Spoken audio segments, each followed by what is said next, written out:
The Hogwarts Legacy Gameplay Showcase just debuted recently, and we wanted to do a breakdown and discussion about all the different things that we've seen. I've continued to say that I think Hogwarts Legacy Gameplay is going to surprise people with just how deep and RPG robust it is. I think this is going to be a bit of a sleeper hit, not just popular because it's Harry Potter, but popular because they've designed a very good game. I put all of the information right here at the beginning of the video so you don't have to go searching for it. These are live streams, so they are a little bit longer. Make sure and hit subscribe and the bell button so you don't miss these videos.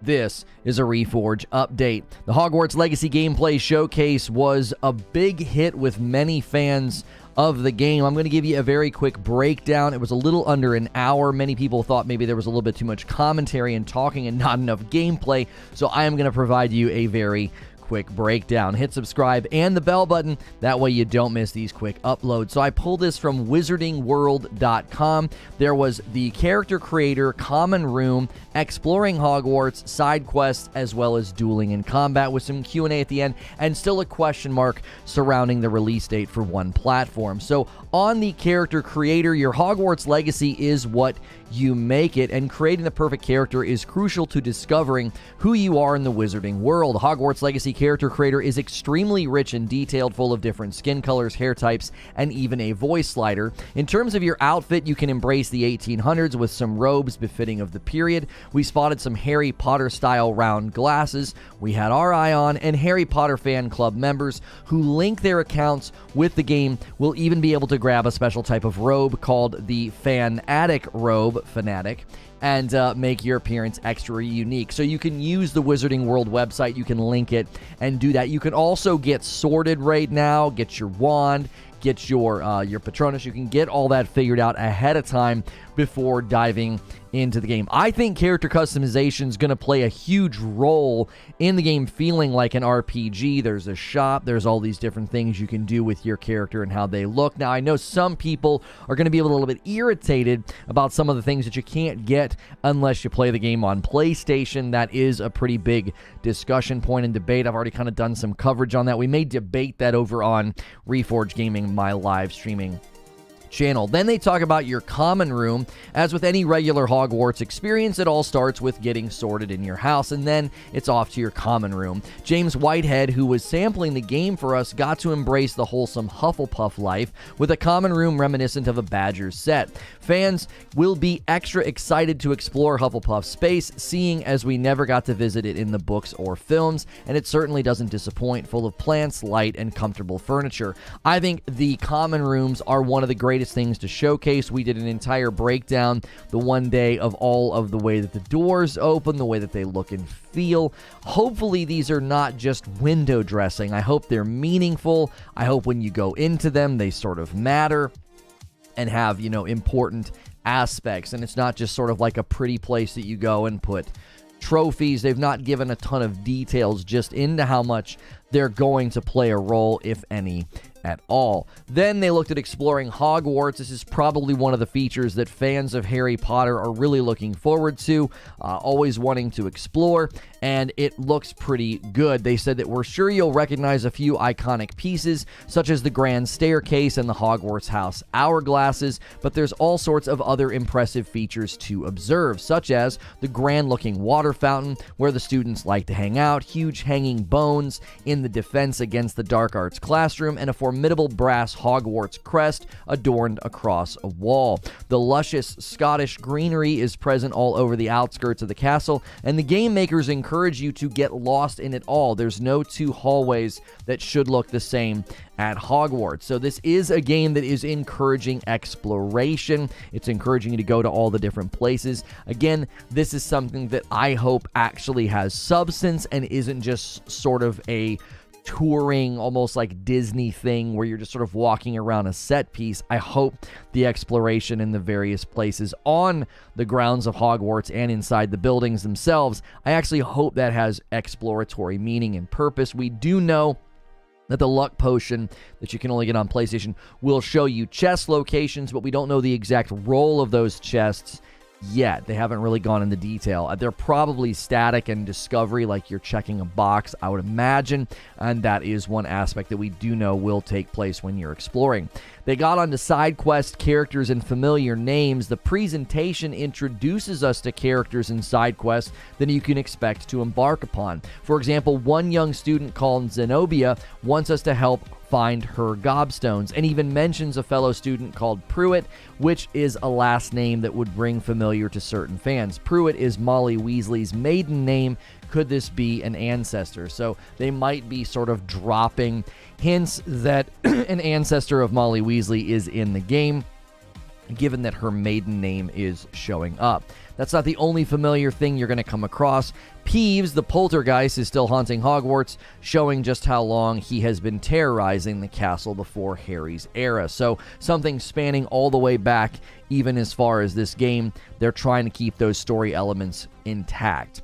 Dueling in combat was showcased. This is one of the question marks for many people with respect to Hogwarts Legacy gameplay. Is the dueling in the combat going to be interesting? Is it going to be fun? Is it going to get old? And they say here that dueling will be a big part of Hogwarts Legacy, and in the preview, we get to see exactly how you train, which includes practicing your skills on a training dummy, an adorable wizard on wheels. You can also fight classmates when you're feeling more, familiar with dueling, or you can pick random competitors. Spell combinations are encouraged for maximum impact, and shield charms will be crucial to win your battles. If you've noticed in the actual gameplay, we now got a glimpse into the UI.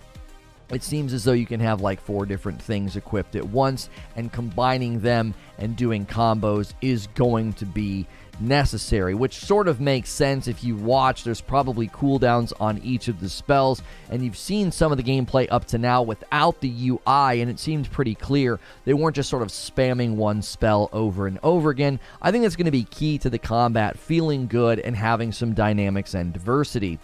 Finally, they did some Q&A, which covered a variety of things. Extracurricular assignments will be available all over Hogwarts, and the richness of the school will offer up all sorts of little details to look out for, so don't rush through the game.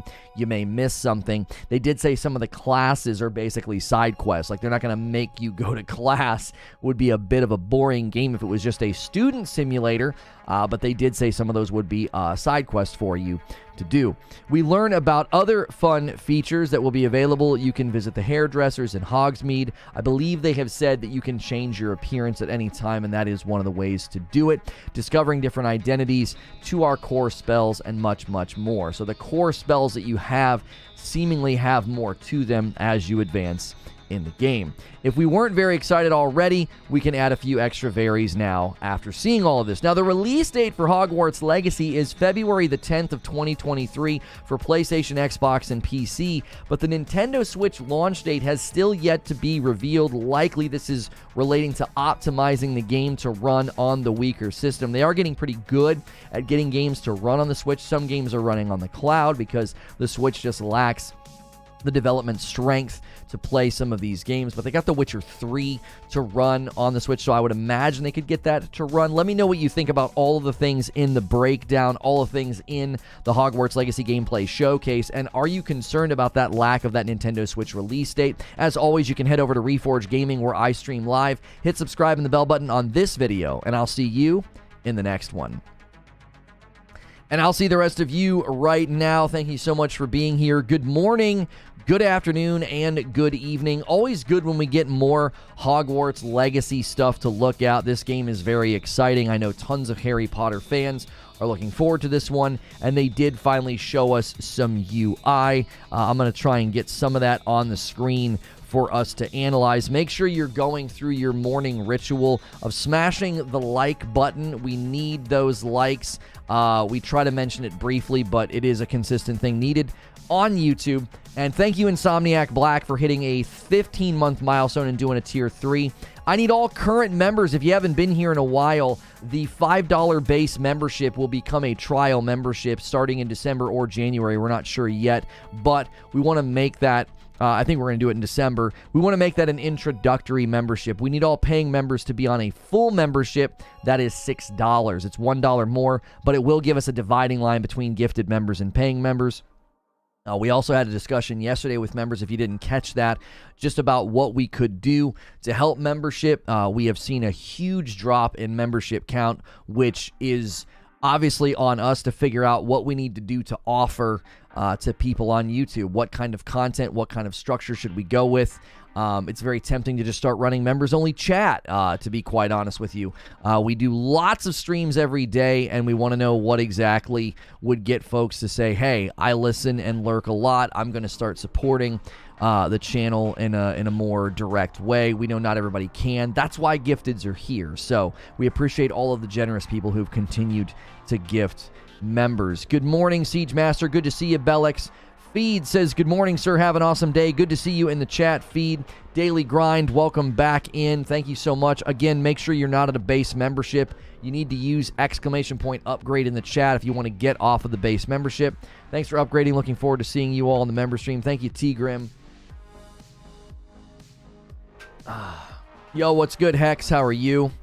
I actually think this right here is one of the earlier indications that Hogwarts Legacy gameplay is going to be a pretty robust RPG. Anytime you see a company put this much work into the character customization, looks like we have 15 different face shapes to choose from, and then a bunch of hairstyles to choose from. Obviously, he can go luxurious and luscious here if he would like, or he could go with something that would feel a little bit more modern, like cornrows.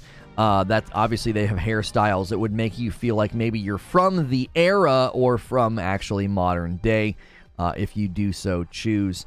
But this level of customization, I think, is something that everybody always enjoys, especially when there's a variety of hairstyles and even hair textures. I think is good to see those differences, because not everybody has, you know, spiky hair or long hair. It's you know, I'm always anxious to see if there are beards. Now, obviously, I don't think in this game there will be beards because you are so young. But typically, in a character creator, you know, the Hogwarts Legacy character creator, I think they did a great job with the dreadlocks texture.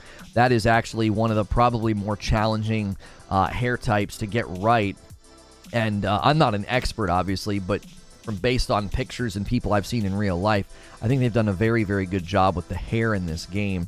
Hair is a challenge usually in video games to get right, to make it look flowing, to make it look real, and to get the texture right. And I feel like they've done a really good job here with doing that. You can really make your wizard look like you. Obviously, I will have to make myself, you know, beardless. A hardcore Harry Potter fan, this is going to be heaven. Likely 100%ing will require playthroughs for all houses. Maybe a drag for trophy hunters, but great for replay value.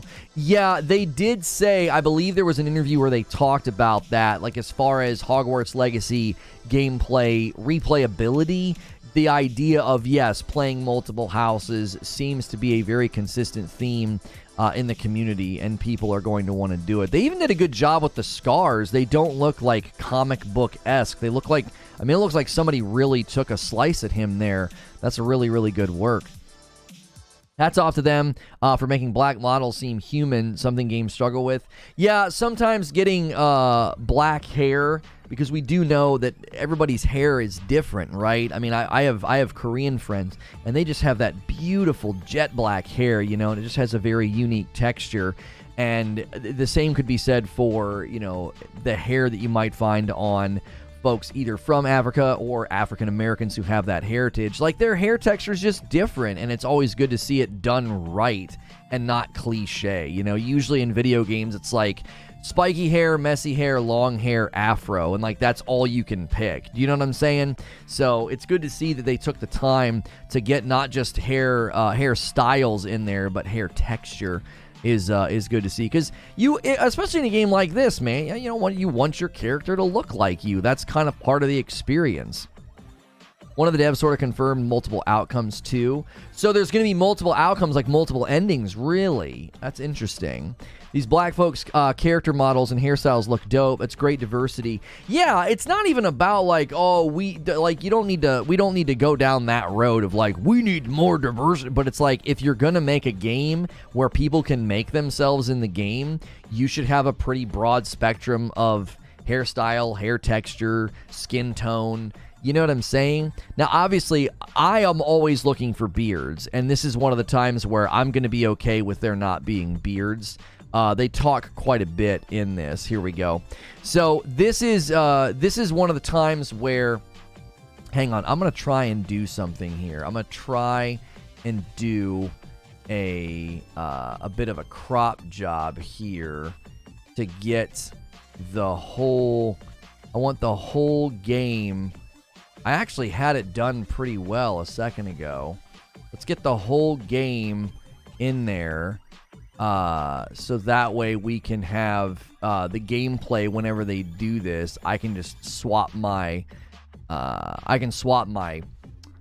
my input. I'm gonna go over here because I don't really necessarily think you need to see the map, right? But you can see down there in the corner, we have the 4 spell types, and we'll be able to see those in action in a little bit. But I do like the fact that we're finally getting a glimpse into what exactly they're going to be doing with the spell types. They aren't 12, though. Yeah, I know they're not 12, but I mean, an actual full, manly beard, I don't know if you're going to have that in a game like this. Yeah, I mean, I know 16 and 17-year-old boys that can grow beards, but, I mean, not quite to the degree that I can. Does that make sense? Like, you'll have that rare instance where some kid just, like, I guess drinks testosterone for breakfast. You're like, what in the frick happened? But for the average 16 to 17-year-old boy, a full beard is unusual, right? Our character's 15. Yeah, a 15-year-old, I'm okay with there not being beards in this. I always want a beard in a game like this, but I'm okay with not getting one.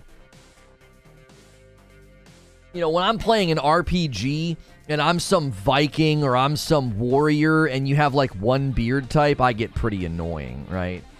Just playing COD should get you a full beard. Yeah, all that testosterone. Now, this is one of the concerns that I have, though. There is great care. You can tell they put a lot of work into this. The paintings are animated and moving. But is all this just window dressing that you're going to ignore after your first day of playing? Does this room have meaning? Can I do things to it? I'm assuming you can customize it to a certain degree and move things around, but you're sharing the room with other people, other students.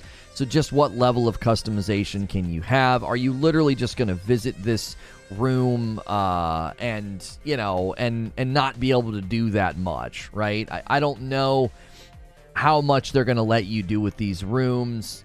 Are you gonna, or are you going to just come here and like turn in missions and then leave? I think that's okay. I just kind of want it to have purpose. You know what I'm saying? I want the common rooms to have purpose. I want kind of where I live to have purpose. What am I doing? Why am I going there? Am I adding to the room, decorating the room, NPCs? I do love, I don't think I'll do Hufflepuff because I'm Slytherin, but I think that the badger on the cloak is very, very dope. It makes me kind of want to do Hufflepuff. And then again, you can see some things that you can interact with on the walls that they're not interacting with. They're just sort of walking through the common room. And I think it looks exactly how it should look, right? Yeah, get those badger emotes in chat. People who can't grow proper beards, are they seething in the chat? I mean, I'm not making fun of anybody. Some people's beards just won't connect. I look at old pictures of myself when my goatee wasn't connected with my mustache, and it's like, those are hard times, man. Those are tough days. You have no control over it. If you guys are just tuning in, we're taking a look at the Hogwarts Legacy gameplay showcase. Make sure as you guys come in to start your day, you're smashing that like button. Everybody who has already smashed like, thank you for doing that. There are people that just come in and are so faithful doing that, and we appreciate that. It does help us out quite a bit. If you haven't hit subscribe yet, hit subscribe. We appreciate that as well. Not being just a room because it's your room. Right, like, is all this stuff going to be superfluous after your first play session? Are you just going to ignore it? Or are you just going to sort of like be out and doing other things? I would like a really, really strong reason to be coming down here. Because you'll notice the way that you enter the common rooms is so stinking dope. Like, he just walked out of a barrel. In other footage that we've looked at, you actually walk back and the thing like slowly animates. I love the UI, by the way. I think the artistry with their UI is quite good. I think they've done a very good job with it. Oh, yeah, look at that. I love that. Comparing this, just for a second, I'm gonna freeze frame it. I'm just gonna freeze frame it on a better freeze frame. Comparing this to some of the stuff that we've seen in Forspoken, look at just how tasteful this UI is. So up here, we're seeing 80 XP. We're seeing the little meter fill, meter fill. Self-explanatory. He's earning XP. Probably for himself as someone who's a Hufflepuff. You can see the logo. And then up here, challenge unlocked.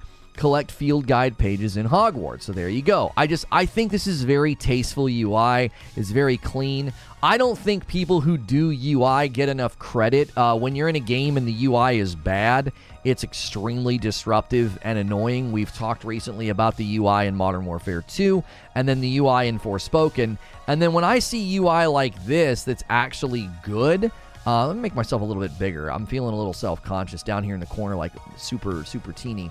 When I see UI like this, it's good. I want to praise it. I really, really do. I think the art style and the choice of size and placement is very, very good.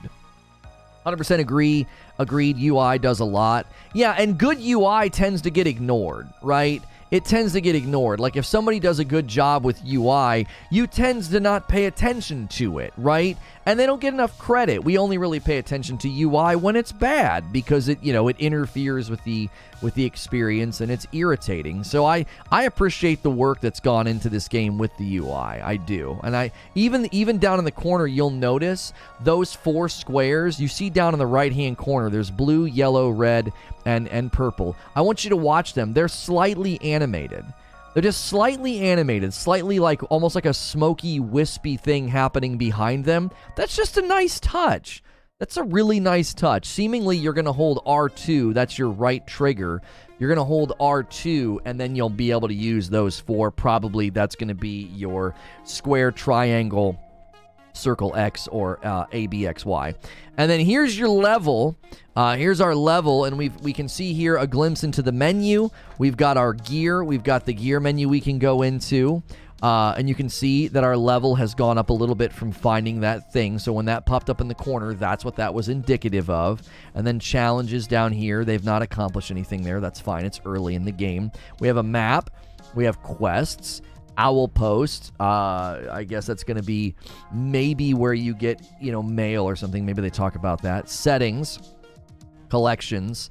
Talents is currently locked. Progress through the main story to unlock. So we currently don't have talents, and then we have inventory. Again, I just want to take the time to praise the UI. I think this is very well done. You can tell it's artistically driven, but it's also very sensible. It's very well organized. I love a good UI. I really do. After playing Modern Warfare 2 and looking at the Forspoken stuff, I think I'm going to consistently point out really good UI. Is there a skill tree? I'm assuming that's what's in talents. I don't know if they get into that in the gameplay. We'll obviously watch and see. They talk a lot, so I'm just sort of talking over it. If anybody watched this and I missed details, be sure to let me know. I didn't want to do a watch along this morning. I wanted to just kind of pick it apart ourselves. I'm sure they offer great. I love that Gryffindor hoodie. I'm sure they offer great input. So here they're looking at the challenge menu. You've got overall progress. There's combat, quests, exploration, field guide pages, and room of requirement challenges. So that's all available to you. We'll see if they get into any of the... Look, I love the little touches. Just that little animation with that quill. I just love it. I think they did a great job with the art style in this game. Art department and art direction deserving of praise. Always good when those little touches are, just so charming. And, okay, that's all they're going to show us for now. Okay, we might see something else.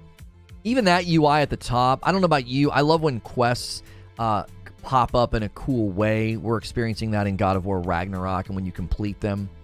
Good lighting here. Obviously, we're not seeing like next-gen lighting. If you look at the shadows and sort of just the lighting's a little a little more generic, but I think that's okay. I don't think that's the focal point of the game. I don't think we need like high-definition ray tracing, and all that. I actually think I want ray tracing to show up less often in games. It's just such an optimization killer. I would love to see more and more games sort of abandon it and not do much with it. I think that would be helpful.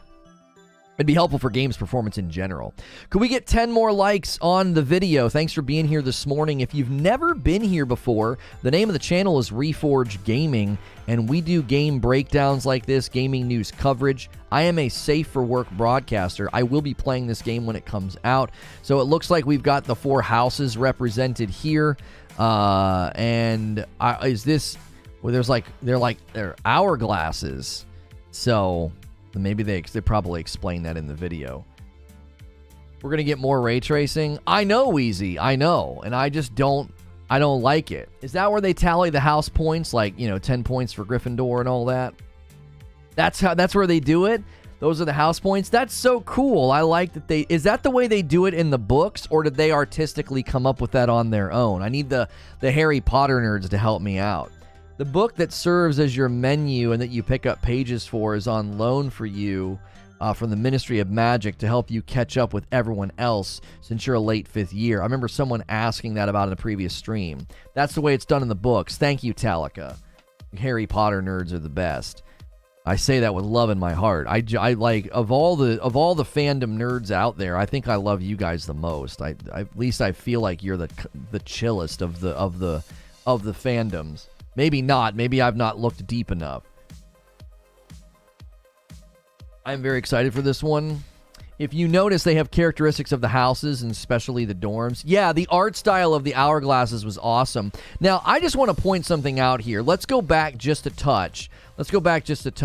I think transitioning from inside to outside is a really important thing in games, and I think they do a great job here.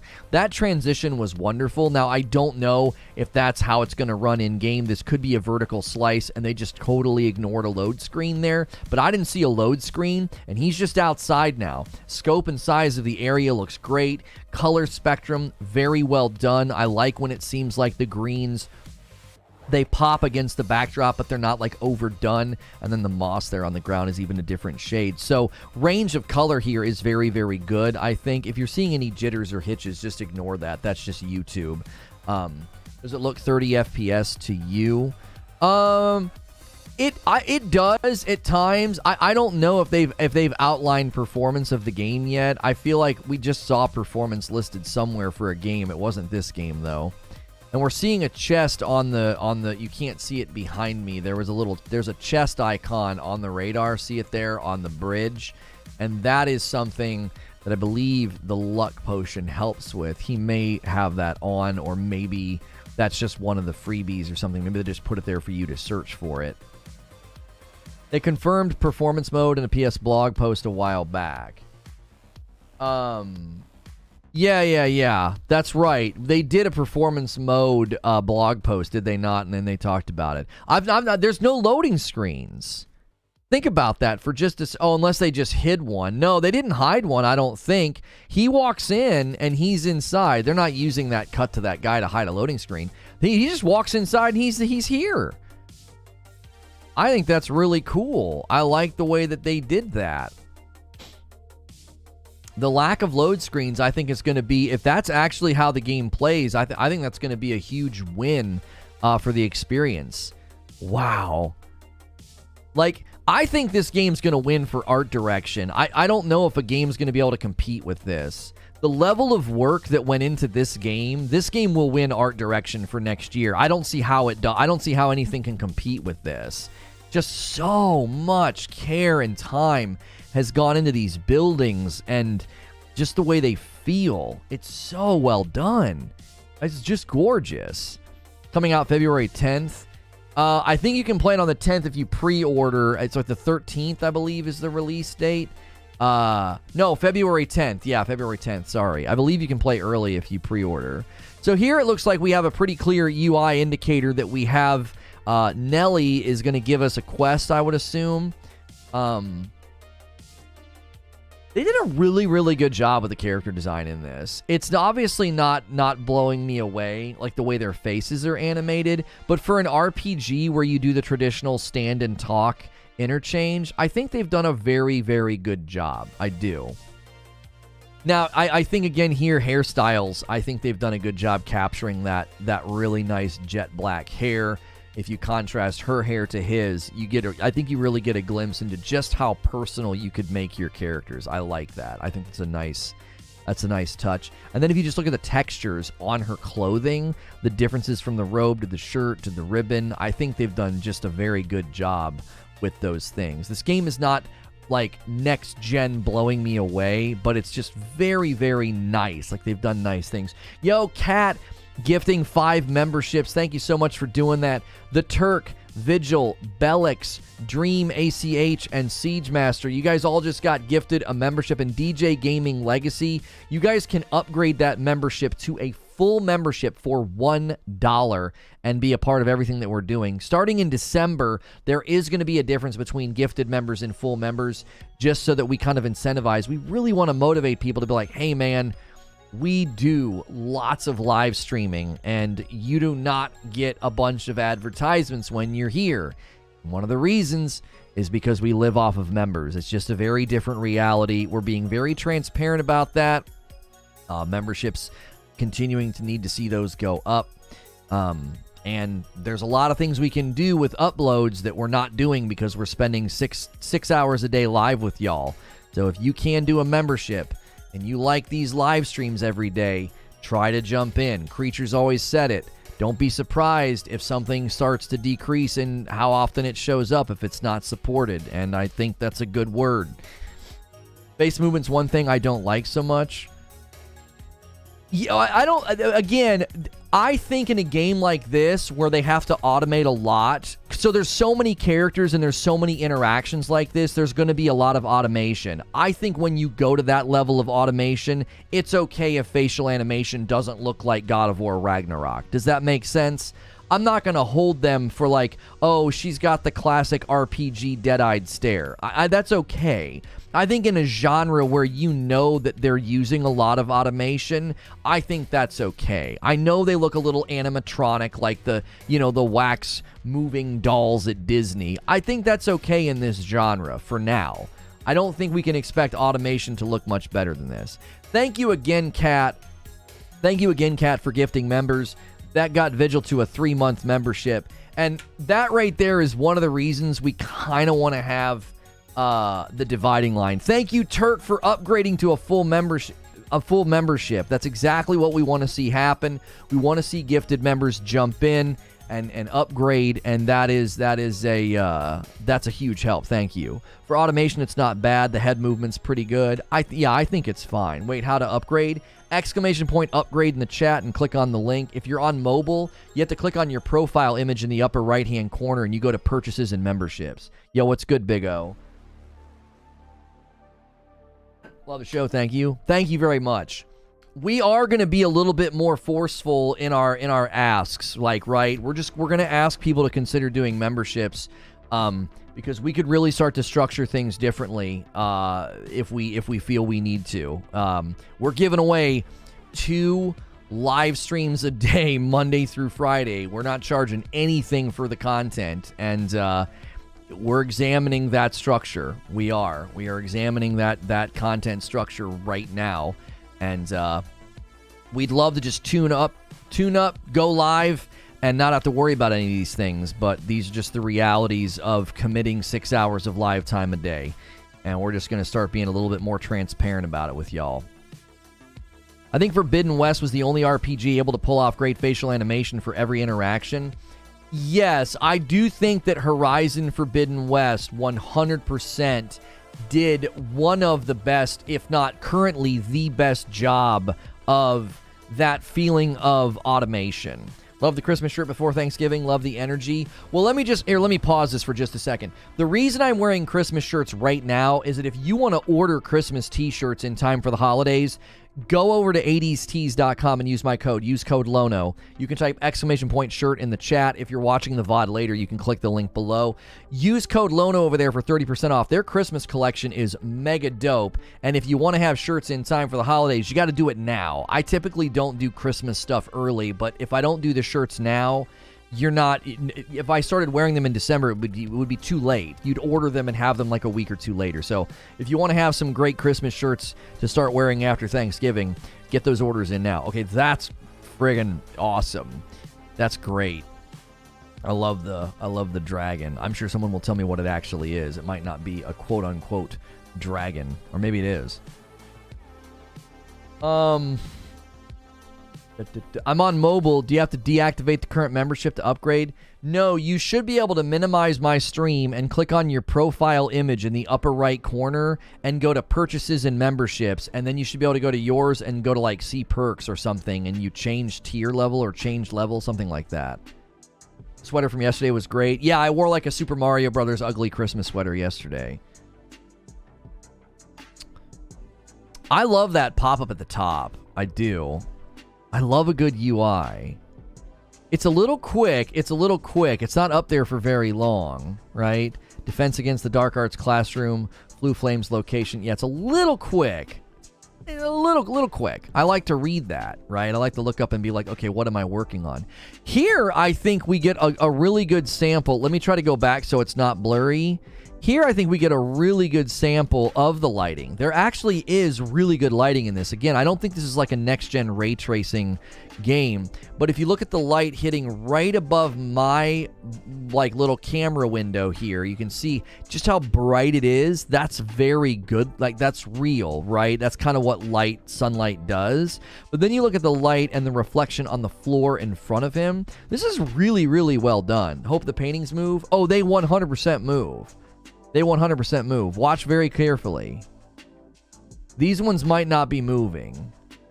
Yeah, those ones aren't moving. Maybe they only move when you look at them. But I've noticed as he's walking through, there are tons of times where the paintings move. Yeah. So they are animated. And again, we don't know specifically, like, are these interactions in these areas going to be super meaningful, or is this just literally you touring the house and there's not a lot of purpose behind it?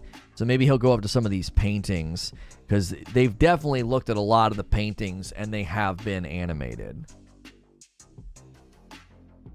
There's loads of moving paintings, but I don't think all of them do. Yeah, it seemed like there were some that were static and not moving. Coffee. Yeah, and guys, don't forget another great way to support what we do here. We appreciate everybody who supports Reforge Roast Coffee. Here at Reforge Gaming, we do have our own coffee. It is not a sponsor. It's not a sponsor. It's ours. We ship it to you. You're supporting, like, my wife and kiddos ship it to you. It's like a small business. Now, there again, no loading screen. Oh, I don't know. Are they playing some kind of trickery? No, they just changed the scene. They just changed the scene in the broadcast. The Frickmas blend? We are waiting to let you place orders until we get the shipment notification from the roasters. So it's being bagged and boxed like right now. And as soon as they say, hey, it's shipped, we're going to be like, okay, you guys can start placing orders. So we are not allowing Frickmas orders just yet. I don't like taking orders for something too far in advance. Again, I just think art direction for this game, I think it's going to be very, very hard for any game to win art direction next year at the Game Awards. I'll be honest, if this game came out this year, it would probably win for art direction. I believe it would beat Forbidden West and it would beat Ragnarok because of the level of work that they've had to do, making all of these areas feel unique and ornate. There's just so much handcrafted love. You can feel how much they put into this. You can sense it. Just even these maps on the walls and the furniture. They've done a very, very good job with this game. It's going... again, I always want there to be purpose behind design, but I think there's going to be a lot of artistic purpose in this game, which is not necessarily a bad thing, but I am curious just how much these areas and these places, is it going to matter, right? Do you need to come to these places more than once, or is it just like you walk through one time and then you kind of get excited and then that's kind of the end of it, right? Because it does look like an amazing game to literally do like a walking tour. I could see like a Harry Potter lore channel literally just creating evergreen, super great content by walking around and talking about stuff. Obviously, I can't do that because I don't know nearly enough. But a super well-read, very, very informed, Harry Potter nerd could really do fun stuff with this game. Just the amount of places you can go and look at, right? When you see the Hogwarts Legacy icon in the center of the bottom of the screen, that's loading. Oh. Yeah, but I mean, he's just walking from place to place. I've not seen that pop up that much. Guy in armor set there behind Mr. Lucan here. Going to get another good sample of hairstyles with the ability to really personalize your characters here. No.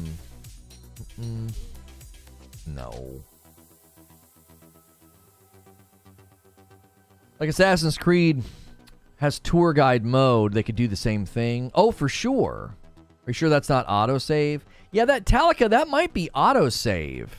Now, that was a loading screen, right? He's like, yeah, you want to do this thing? And you're like, sure. And then it's black for a couple of seconds, and then you're suddenly here. That's like the first loading screen I think I've seen, which seems like they kind of had to, right? It's like they had to, drop the dummy in the room and give you this quote unquote, I guess we could call it instance. That stupid God of War clip. Oh my gosh. It just won't quit over there. I love the other trailer showcase that showed each individual dorms. Love the seamless gameplay. Cast Accio or Accio followed by 4 consecutive basic attacks. So what they want him to do, you can see it at the top here. Okay, I'm going to freeze frame it. So they want him to do, I believe it might be pronounced Accio or Axio. And so this one up here, and it's purple down here, you can see in the right-hand corner.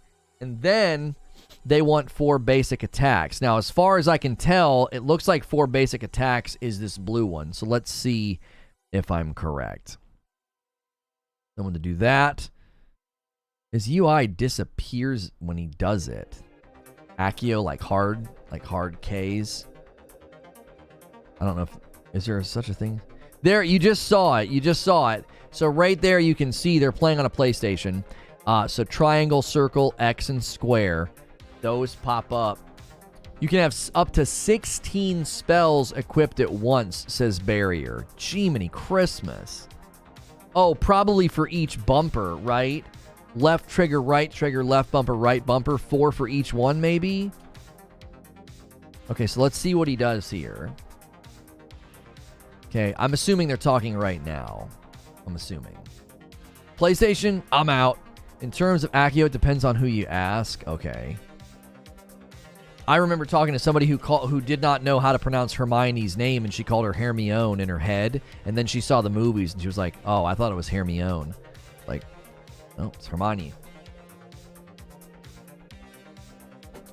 Hold R2 and cycle 4 sets. Oh, you cycle the sets with the D-pad. Okay, I want to watch that again. Okay. So he does that, and you can see the purple is now on a cooldown. So people were sort of asking, what do you think? How's it going to work? How are the spells going to work, right? So clearly you can see he uses purple. Pretty quick cooldown, honestly. So I want to go to the final frame when he's done with the combo. So as he's casting the final piece of the combo, he's about halfway on getting Accio back. Right? So it looks like the cooldowns on the spells, at least initially, this is early game, right? They're not going to make you wait like an exponential amount of time. Now, I'm assuming the stronger the spells, the longer you're going to have to wait. You can reduce cooldown with skills and tasks, right? So you can even make it go quicker. Now, is he doing this blue one? Am I correct? Is that what these 4 sparks are? This blue one looks like that color, and it's not going on a cooldown. So he did his 4 basic consecutive attacks after Accio. Oh, so now they want him to do Levioso. So they want him to do Levioso followed by 4 basic attacks. The blue one is Lumos, not basic attack. Okay, so he's not using Lumos. He's just mashing a button. So he's casting a spell, and then he's just mashing a button after. The basic attack is separate from the spell bar. Okay, thank you. Okay, I appreciate you guys being here, because I didn't have time to watch this. I had to go look at breakdowns. It's like I've been so busy preparing for us to be out of town. I'm having to, like, record stuff. So while I'm gone, I've got stuff for you guys to enjoy. Okay, well, let's see. Oh, basic shot is just R2. Okay. Well, he's holding down R2, so no, he's got to be smashing something else. Leviosa. There's even a gif of Hermione correcting the pronunciation. Leviosa. Not Leviosa. It's Leviosa, not Leviosa. There's literally a gif. Oh, isn't she cute? Oh my gosh, she was the cutest thing. I mean, she obviously still is. She's beautiful now. I mean, but she was such a cute little kid. It was funny. Or worse, expelled. Okay, I want to watch that one. Okay, so so obviously Levioso. Levioso. Anyway, so it levitates them up. I'm gonna call that lifty lift. So they do the lifty lift, and then he whoops them. It's Levioso. So now they're gonna do a little bit different one. So they're gonna do spell combination. So complete spell combinations without allowing the dummy to hit the ground, right? So they want him to do Leviosa, and then hit, and then the last one. Okay. Hit, and then another one.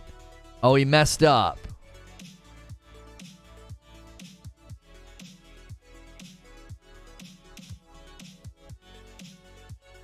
They might show it later. Okay. Is there Stupefy? I'm not sure. I'm assuming you get Stupefy. Hey, if you guys have just tuned in, I'm going to freeze it right there. If you guys have just tuned in and you're enjoying the content, do me a favor and hit the like button. If you have already hit the like button, thank you so much for doing that. Those faithful like pushes every day, super, super helpful. If you've never been here before, hit subscribe so you can talk in my chat. We may start doing members-only chats just to see what the response is periodically. You know, if people want to be like, hey, I want to talk, and we might do that. So, but right now, you just need to be a subscriber to talk in chat. Okay, so he's going to lift him, hit. Then he does that, and then he does hit. Okay. I want to watch the cooldown on Levioso. Okay. Levioso. He uses purple. By the time he gets to purple, yellow is half, and then yellow is full by the end of the combo. Okay. Leviosa. But it's spelled on the screen with an O. It's Leviosa. It's spelled on the screen with an O. So is the O pronounced like an A?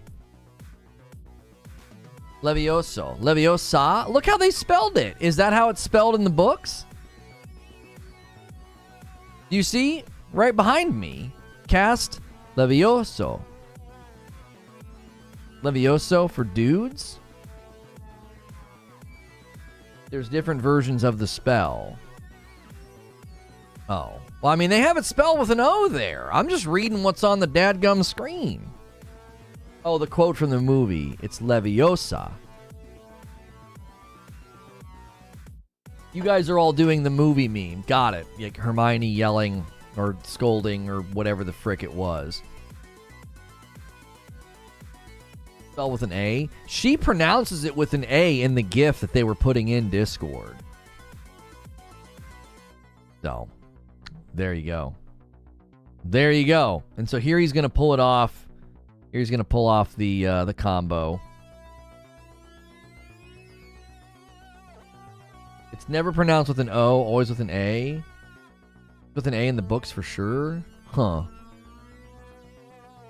I mean, are there different versions of the spell, though, with an O? I mean, I don't know. I am not a Wizarding World guy.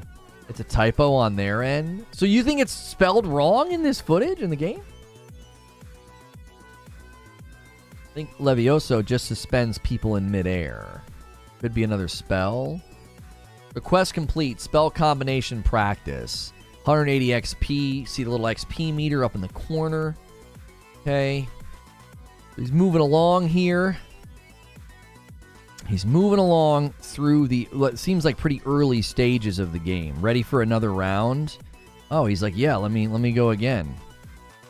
Spells can have modifiers like Wings Riding or Maximos for Lumos. Google's like, did you mean Leviosa? Not spelled wrong. Levioso is the stronger version of Leviosa. There you go. Color of the enemy shield is the color of the spell you need to use to break the spell. Oh, really? So they're gonna have. Oh, so now he's gonna practice against some students. Okay, this is a depth round. Round 1, fight. Break through violet shields with force spells like the summoning charm Accio. Okay, so when they have shields like this, you have to do that to break it. Got it. And then he's just gonna juggle. Wait. How did he stop that other guy? Oh, did he do a deflection? Yeah, that was really cool. Okay, so he's beating up on Hector, and then this guy on the left does something, and he smacks it back. He basically parries. So there seems like there's a parrying system with Protego. Nice. Okay, pulls that, juggling that. The other people are kind of suspended. Okay, he gets suspended here. He has to break out with Circle. A $5 tip from TJ Rage. What kind of DLC could you see this game having? Could you see the storefront cosmetics being successful, especially since it's a third person? I could see cosmetics being huge, but I thought they said there's no microtransactions in this at all. So DLC would have to be, you take everything you've learned, you go somewhere else. It could be another year. I kind of thought they would do a trilogy of games, like Hogwarts Legacy 2 would be you going to your next year of schooling, right? They could do a Quidditch DLC for sure. Yeah, I think people would really, really like that. I think they would. Thank you guys for hitting that like button. A bunch of you just did. Make sure you guys are smashing the like button if you haven't already. We do kind of have to remind folks on that. And thank you to everybody who has already pressed it. We appreciate you very, very much. That was the talk. More years. The DLC of just doing more years. Okay. Okay. Ben says, it looks like that orange ring appears on your head similar to Arkham Combat to tell you to parry. Rewind a bit. Wait, so he got a parry warning? Oh, is that what that thing is around his head right now? Okay, is he getting... Yep, you're right. So when that thing... Well, that time they missed. Yeah, right there. That's a good call out.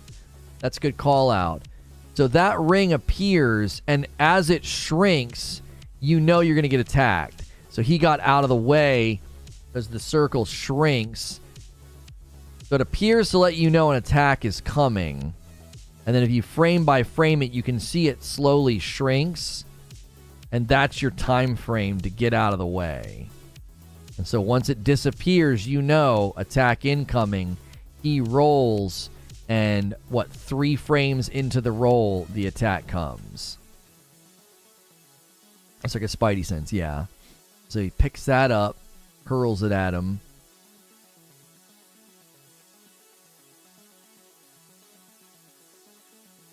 Oh, so it looks like if you don't deflect it, there's a deflection timing.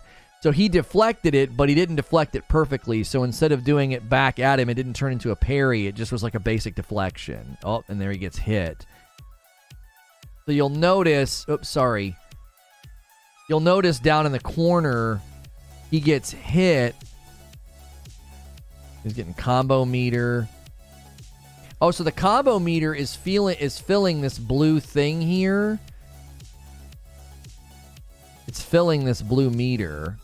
It's attached to this thing here. Combo 10 gets a little bit more. And then he gets hit here.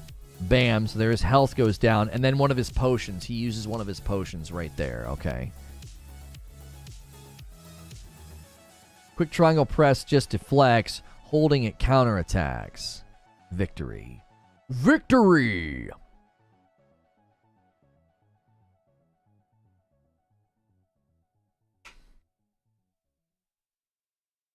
Okay. We need 19 more likes to hit 300. Thank you everybody for doing it. This guy is getting a little weird with the animations.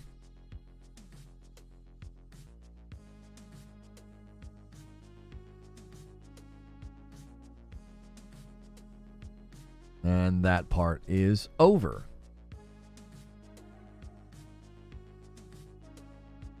Okay. Challenge complete, and he's going to level up. Oh, I thought we were going to get to see him level up there.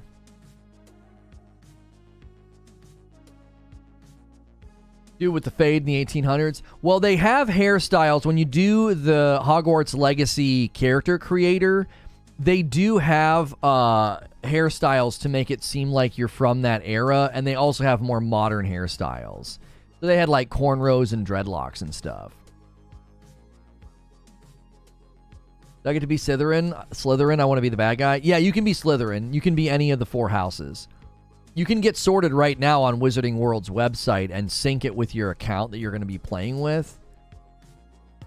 So scope and size of the game looks really impressive right here. Again, this could be, set piece trickery where, can you actually go to all those areas? I believe you can go to a lot of those areas. Talking's great, gameplay better. Oh, I think they're taking Q&A questions now. I think we might be at the end. Yeah. All right, let's go back and take a look at the character creator again. So if you guys missed it, So the character creator, you can see here, it looks like there's probably, what is that? That's 8. I don't know how many times they scroll here. Let's see how many times they scroll. Okay. So that's 8. That's 8 sort of prefab characters to start with. And so that much equals 4. So this bar equals 8. So there's roughly 1, 2, 3, 4. Probably roughly 16 prefab. Right? No, it would be 8 times, so 24. Probably 24, roughly.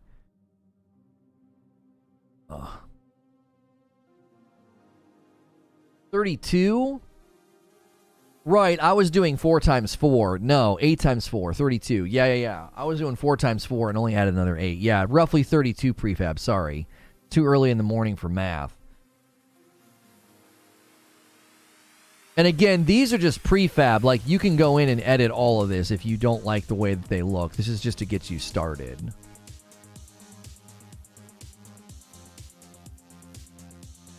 Yeah, next week is Thanksgiving week, English-o.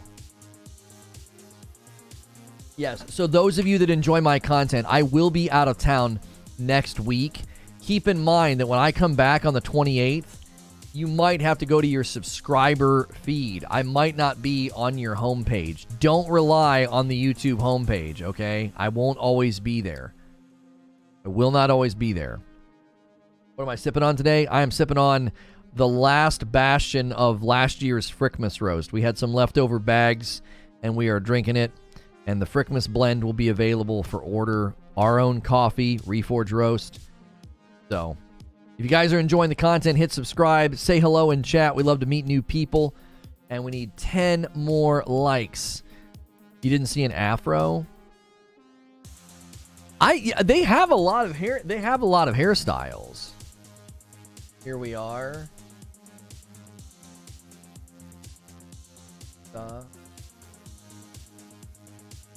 Well, yeah, but people were saying that there's 2 different versions of the spell.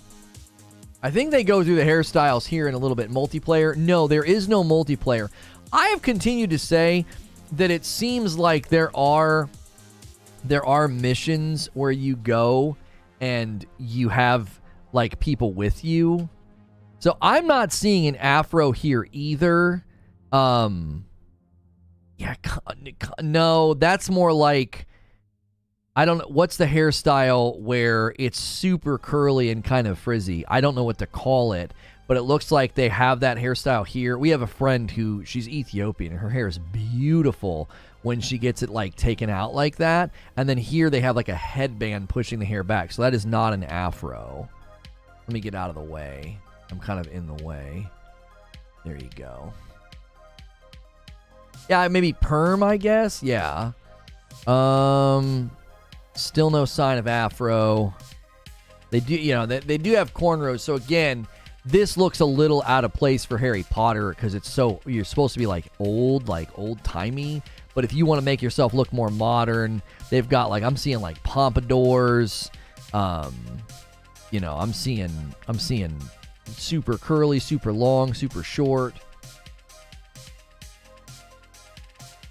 Those braids are clean. Yeah, they show dreadlocks in a second. Okay, I think I might see, yeah, right down here. Right down here is kind of an in-between, like an afro and a, like, it's not shiny, so not like a Jerry curl, but like right here in the middle, that's like low-level afro. There, it's not like a full-blown, like, 80s disco afro, but there is a bit of an afro right here in the middle. I don't know if they go over it, though. I think they've done a great job with the texture, though. If you look at the dreadlocks, I honestly think that kind of looks like a dope wizard, to be honest. But I think they've done a great job with hair texture. Instead of just giving you like a handful of generic hairstyles, they have legitimate, that's like a legitimate hairstyle, and that's what dreadlocks look like. Looks like the Matrix twins. Yeah, a little bit. Yeah, right here, it looks like there's kind of an afro. And that's another great shot of just how they've done a good job with hair texture. Like if you look at the dreadlocks and then you look at that, like they've done a really, really good job. Like I think it looks genuine. It doesn't look fake. And then this is the one that they land on. And I am obviously not an expert in black hairstyles, but that looks like, I've got friends, again, there's twin brothers and a sister, and they're from Ethiopia, and the boys kind of do their hair like this. And that looks like what their hair looks like to me, right? Very different textured than mine. Obviously different hairstyle entirely. And I think that looks really good.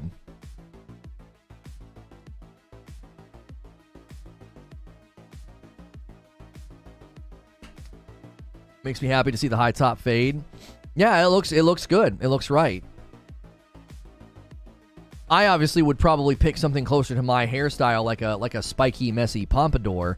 And we were discussing earlier, there are no beards as far as we can tell, because you're probably a little bit too young. So, thank you guys for 300 likes on the video. Thanks for a strong turnout today. Checking out the Hogwarts Legacy gameplay showcase. Even the scars look really good. You know, they did a good job. That's probably my favorite frame of it, right here when he comes to the side. You can see they did a really good job even making the scars look genuine and realistic. I mean, he looks kind of hard right there. Like I don't know if I would want to fight him, right? Like if I'm like some mouthy Slytherin, I feel like this guy would really, really whoop me in a duel. Got to go with the scar for the lore, right? Fades are on point. Can't wait to see if they have my Huey Freeman afro though. Yeah, they scrolled through all the hairstyles there. I didn't really see a genuine afro.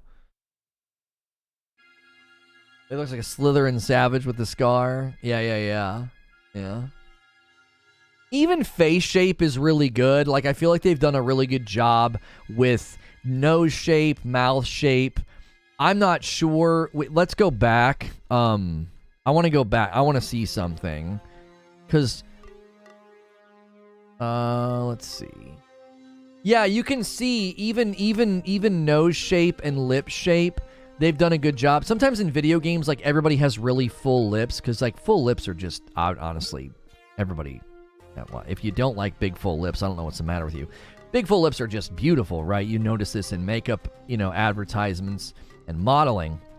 And you can tell they've done a good job making, like, this guy here looks very different than the other characters in face shape, jawbone, nose shape. Maybe they are going for the full lip thing. Everybody's lips do feel pretty full.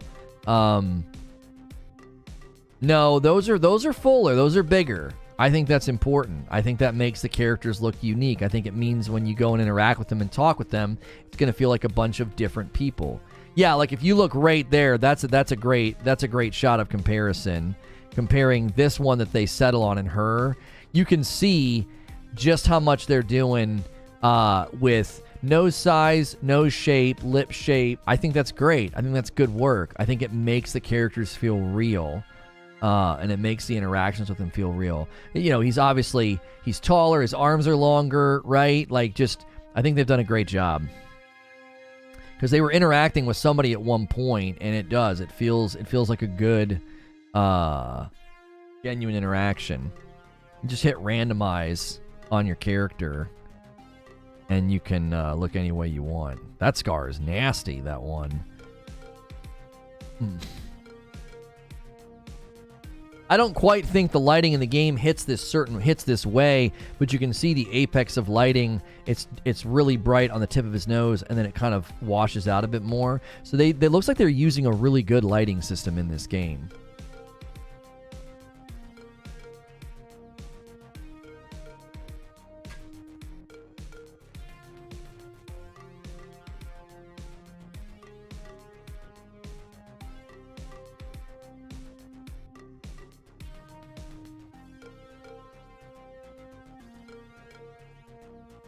I meant to say the Entropy Center and not Callisto Protocol. I really want to play Entropy Center. I thought it looked so good. I played the demo and really enjoyed it. Seems like you have the potential to make a super handsome character. Oh, for sure. Hopefully they release the character creator prior to the full game. I don't think they're going to do that. You can go to the Wizarding World website. You can get sorted. You can get your wand. You can get your Patronus. You can do all of that before playing the game, and then sync it with your account, and it will it'll let you have all that. They do a bit of talking here, so I'm skipping over that, and I've been going over here. They start out by showing you where you're kind of sleeping, and then they show the common rooms, the common house, the houses themselves. They focus too much on lighting. It may go the Gotham Knights way. No, I doubt that. Yo, what's good, Chris?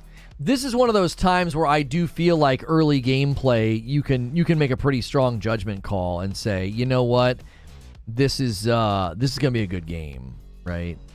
I've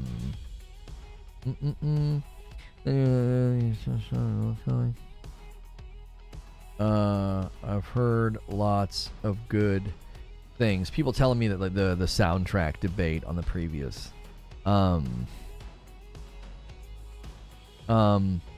feels like an accessibility glitch, to be honest. Yeah, people are saying they're not having I feel like the puzzle itself and the NPC saying stuff about the puzzle. Nah,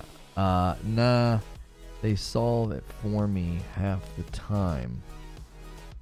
I put out a short today about the God of War puzzles, and we finally got some good treatment on a short. We had a bunch of shorts in a row that didn't perform well.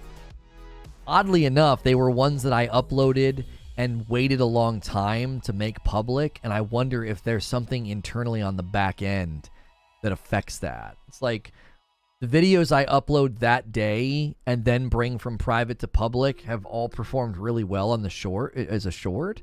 But then when I had old ones that I uploaded and left private for like a week and published, they all performed terribly. Everything around the game looks pretty good, but the combat hasn't sold me at all. Weird, YouTube acted like I wasn't a member for a minute. Huh. Camera gets wonky in Ragnarok with some of those fights with a lot of enemies. I had no clue who was hitting me. 100% back end.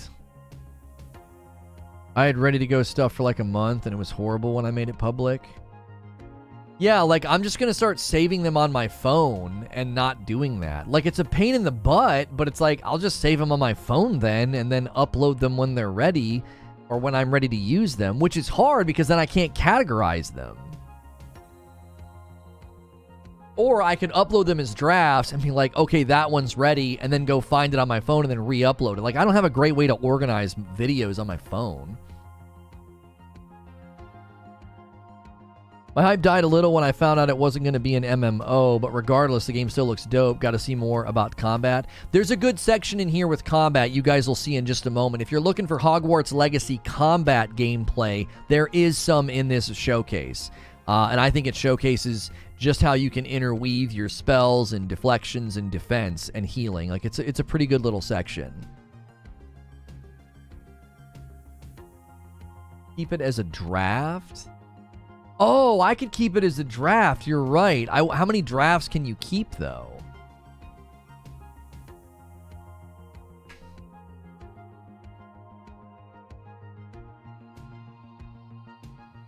Yeah, because if you had an Android, it'd be extremely easy. If this does good, I can see them doing an MMO in the future. I don't know if they would do a Hogwarts Legacy MMO. I feel like their plans for Hogwarts Legacy is probably a trilogy. That's like my gut instinct on it. They're going to do like a one. This is Hogwarts 1, obviously. And then there'll be a Hogwarts Legacy 2 and 3. Because it'll just be so easy to be like, all right, time for you to go to your next year of schooling, you know, and then you advance. Like, that's it. Like, that's kind of a dunker of a sequel, is it not? I feel like it is. Personally. Harry Potter fans, I mean, think about it. You got your character, you got your wand, you got your house, you got your spells. It's time to, it's time to level up. Time to fight bigger forces, harder forces. Did they confirm what year we are supposed to be as our player and character? 5th year student, but you're like a late addition, so I guess there's elements. Talika outlined it a little bit ago. I'm here now. What's good, Derek? You apparently are given something to speed things up. Let's see if I can find where Talika outlined that in the Discord. Let me see if I can find it. Right here, Talika says, the book that serves as your menu and what you pick up pages for is on loan to you from the Ministry of Magic to help you catch up to everyone else since you are a late 5th year. I remember someone asking about that in previous Hogwarts streams. So you're going to be like playing catch up, basically. Lono needs to watch the Harry Potter series, I think. I watched them a long time ago. I don't think I need to watch them in relation to the game. 5th year transfer student. Yeah, like you transfer in and they give you stuff to catch up. And then they're just showing off some of the menus here, things you can do with challenges and stuff. Again, I have continued to say I feel like this game is going to be a pretty robust RPG. I mean, you've got gear, inventory, talents. We're assuming that's like your skill tree. Collections, challenges, map, quests, outpost, settings. Like, there's a lot. It seems like there's a lot of game here. Seems like there's a lot of game here. If you guys are just tuning in, we're taking a look at the Hogwarts Legacy gameplay showcase. We're kind of skipping over the talking and just breaking down and analyzing the gameplay. If you're enjoying your time, smash that like button. Hit subscribe so you can talk in the chat. We'd love to hear from you. We love hearing from the Harry Potter fans every time we cover this game.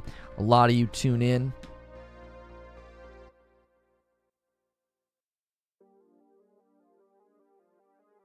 I would do it on a file explorer. So what I do is I literally re-listen to broadcasts and I try to find spots where I feel like we had like a really good, short, like something very short, very brief. And then I look for highlights as well. Like, is there a good 10-minute section of the video? And I literally record the short on my phone. I just screen cap it and then upload it. So then it's vertical and ready to go. Which 2 more years in DLC or sequels is a good place to be in? I mean, I think Hogwarts Legacy could easily do a trilogy if you really think about it, right? Like, if you're looking at the game from that angle, you come in as a late 5th-year student, and then year 6 and 7 could be games 2 and 3. So Hogwarts Legacy 2, you would be continuing your experience and expanding upon what you're doing. I think one of the biggest challenges would be is it's a Harry Potter game where somebody said you can have up to like 16 spells. You can see down there in the corner, you can see you like toggle through those spells, right? So you have 4, you hold down right trigger, and then you can use the various spells. I think the challenge would be how many spells would you be able to bring with you into the sequel? And like, let's say there is a Hogwarts Legacy 2. How many spells could you bring with you, and would that hurt the experience? You know, maybe you're fighting something bigger and more challenging and more difficult. I don't know. Is there Harry Potter lore to substantiate that? Oh, you're going into your next year, and that's why you're learning way more things with the spells and combinations and power. And then you're going to face the exact same challenge when you go into the 3rd year. I feel like the 3rd year, you'd almost have to be like a rebel that doesn't go to class and leaves the school and goes and really starts to go out into the world and fight bigger bads, bigger challenges.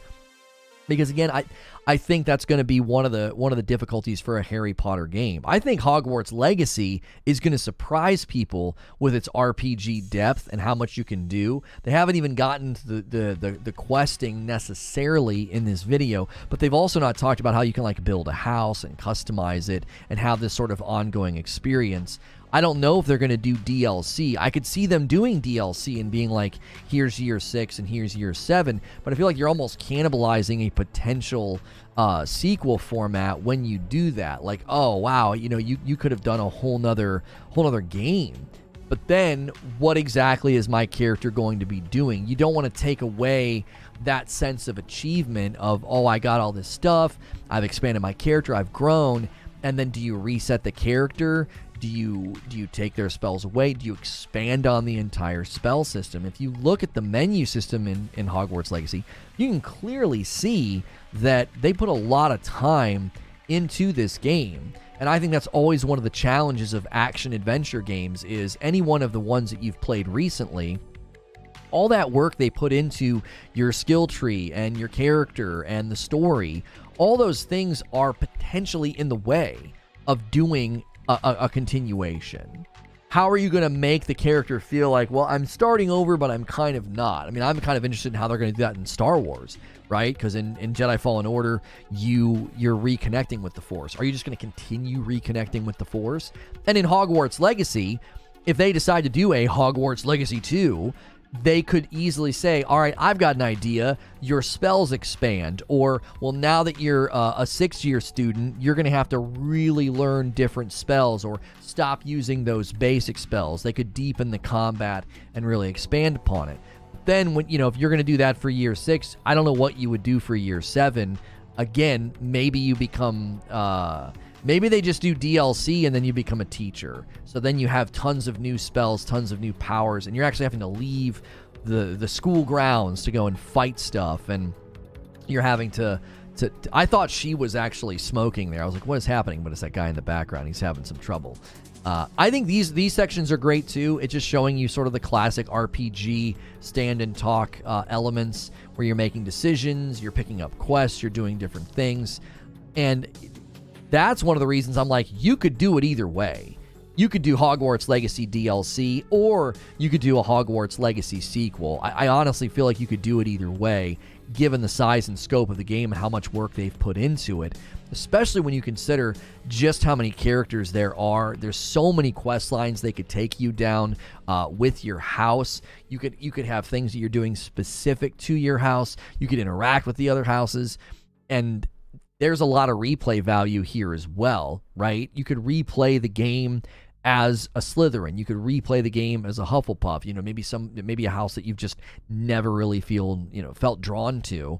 And one of the things I think you might hear from people whenever they're watching this gameplay is they're going to say, well, some of it seems a little automated. Their faces seem to have that classic RPG dead-eyed stare. And I think that's okay. I think when you're playing games like this, you have to be okay with like a certain level of automation. have to be okay with like a certain level of, hey, everything's going to kind of feel a certain way. Everything's going to kind of feel like they're sort of an animatronic at like Disney. But I don't necessarily think that that's bad, right? That allows them to do a lot. That's one of the reasons I think you could have a Hogwarts Legacy sequel or DLC, because when you do a lot of that automation and you have a lot of the characters sort of, you know, you create and handcraft the character, because I think they've handcrafted her, right? She's got freckles. She's, you know, looks very youthful and young compared to him. He looks a little bit older. And so then, you know, but her facial movements and the way that she's dialoguing with him, it feels a little automated. And I think that's okay. We do, I think we said rightly that Horizon Forbidden West is probably one of the best, if not currently the best game that does the classic RPG. There's so many people to talk to, and then a lot of it is then automated. Like, they're not handcrafting each individual facial animation for these interactions. I think that would be ridiculous. The number of voice lines recorded for games like this, you're not going to see that, and I think that's acceptable. I don't think when you play a game like this, you can expect every one of these interactions to have the sense and the feeling and the gravity of a cinematic cutscene like you get in a game like God of War. I think this is fine. Now, that is one thing I think, you know, people are being unfair with Starfield about, is that automation. And I don't think people are going to necessarily do the same thing with Hogwarts, but I think people could. You'll also notice sort of the lighting and the things around them. I don't feel like the game necessarily looks next gen, but I think it looks good, which hopefully that's not the focal point. I don't want people constantly focusing on lighting and graphics. I think that is okay to focus on when a game is putting itself out there as like a $70 next-gen only title. But Hogwarts Legacy is not really marketing itself in that way. And that is one of the reasons I think they could have plans for ongoing content. I don't know if it's going to be like a live service game. Are they going to suddenly let you play with your friends? Like, you can invite them to your game and show off your stuff. There's been no indication about multiplayer. But Hogwarts Legacy DLC could add something like that. I feel like a lot of the quests that you go on, it seems like there's like a companion with you. So maybe they could do something with that, like, hey, we're going to do this Hogwarts Legacy update where you can bring a companion with you, like a live player can play alongside of you. They could just do co-op content. Obviously they could do Quidditch, because, you know, Quidditch is not in the game. That was one of the things that people were a little surprised didn't make the cut. I personally think that's okay. They could add it later, similar to how like Ghost of Tsushima added Legends later. They could do something similar with Hogwarts Legacy. But overall, from the scope and the look of the game, I feel like they've built a very long and very replayable RPG. Some questions remain about, are these areas in the house meaningful, or are they just very pretty window dressing? I think lots of pretty window dressing is needed for a Hogwarts game, a game where you're constantly sort of thrust into the world and the school of being a student. You have to have that, right? I think you want to see that in the games. So I don't necessarily think all of these rooms need to have function and purpose, but I also think these rooms and the size of the school gives a ton of room for DLC or a sequel. Because if you're a year 5 student, I feel like they've given themselves that flexibility in that room to do year 6 and to do year 7. And there's so much artistry and handcraftedness put into the rooms and these areas. I think it's okay if initially a lot of it is window dressing, if a lot of it is just sort of, that's there to look pretty, that's there to add to the immersive storytelling aspects. I think all of that's fine. I would be okay with both DLC or a sequel, because I think a DLC could really add to the school. Maybe a new teacher comes in, maybe new quest lines come in, new characters. But they could do the exact same thing with a sequel. They could say, well, we've got you going into year 6, there's a whole new batch of students, there's a whole new batch of teachers, new characters for you to interact with, new spells and powers to learn. So I think there's a lot of room in Hogwarts Legacy for ongoing content, or just a nice crisp trilogy, year 5 being the first game, and then year 6 and 7 being games 2 and 3. Overall, I've not seen anything with respect to Hogwarts Legacy gameplay that has me concerned. I think it all looks very good, and I think they could take this game further than just one contained game. I believe they could do quite a bit with it, and the Harry Potter fan base will likely support almost anything that they do, You can go right now to Wizarding World. You can get sorted. You can get yourself your wand, your Patronus. You can do all that before even diving into the game. So I'm very much looking forward to diving into Hogwarts Legacy gameplay when it releases. They are just continuing to wander around here. It's is it on Steam? I believe it'll be on Steam, yes. Every once in a while they're doing that zoom in thing. You can disagree, but that's the reality, hence the reason why they had to make Quidditch World Cup way back when. Quidditch would have been an entire game itself. It wouldn't have worked unless you wanted the bare bones story. I could see Hogwarts Legacy adding Quidditch later as a standalone thing, the way they did with Legends and Ghosts of Tsushima. I totally think that could be a thing. I think Hogwarts Legacy Quidditch would be a huge hit.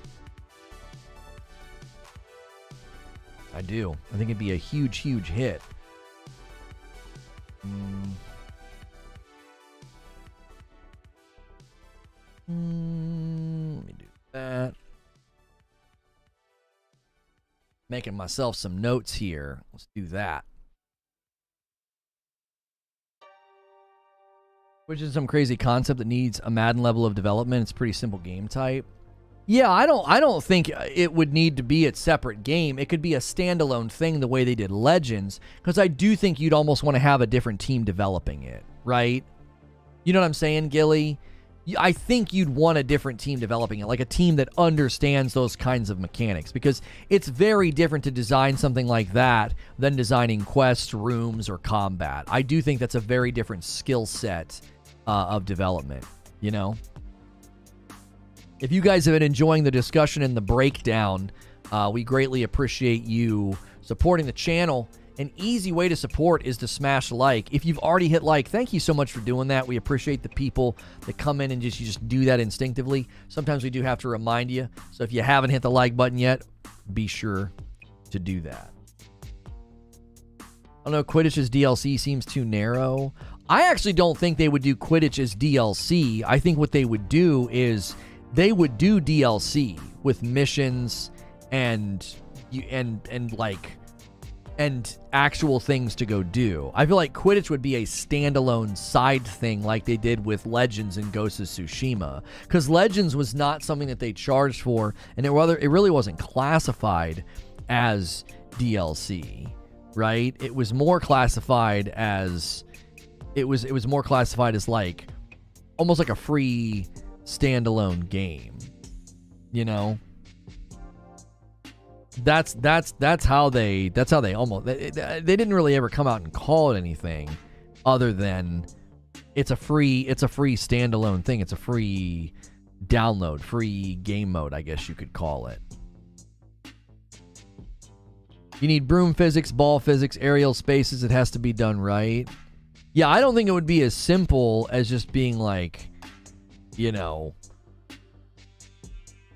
throw it together. Okay, so here you're going to get a look at some of the Hogwarts Legacy combat gameplay. They're showcasing how it's going to work. So what they're asking him to do is, if you look at the bottom right corner, they're saying, okay, look, hold down right trigger and then use your purple spell, or Accio. But then they just want him using basic attacks, which doesn't include anything down in that corner, likely just mashing a button like X or something, okay? You're going to see that happen right here.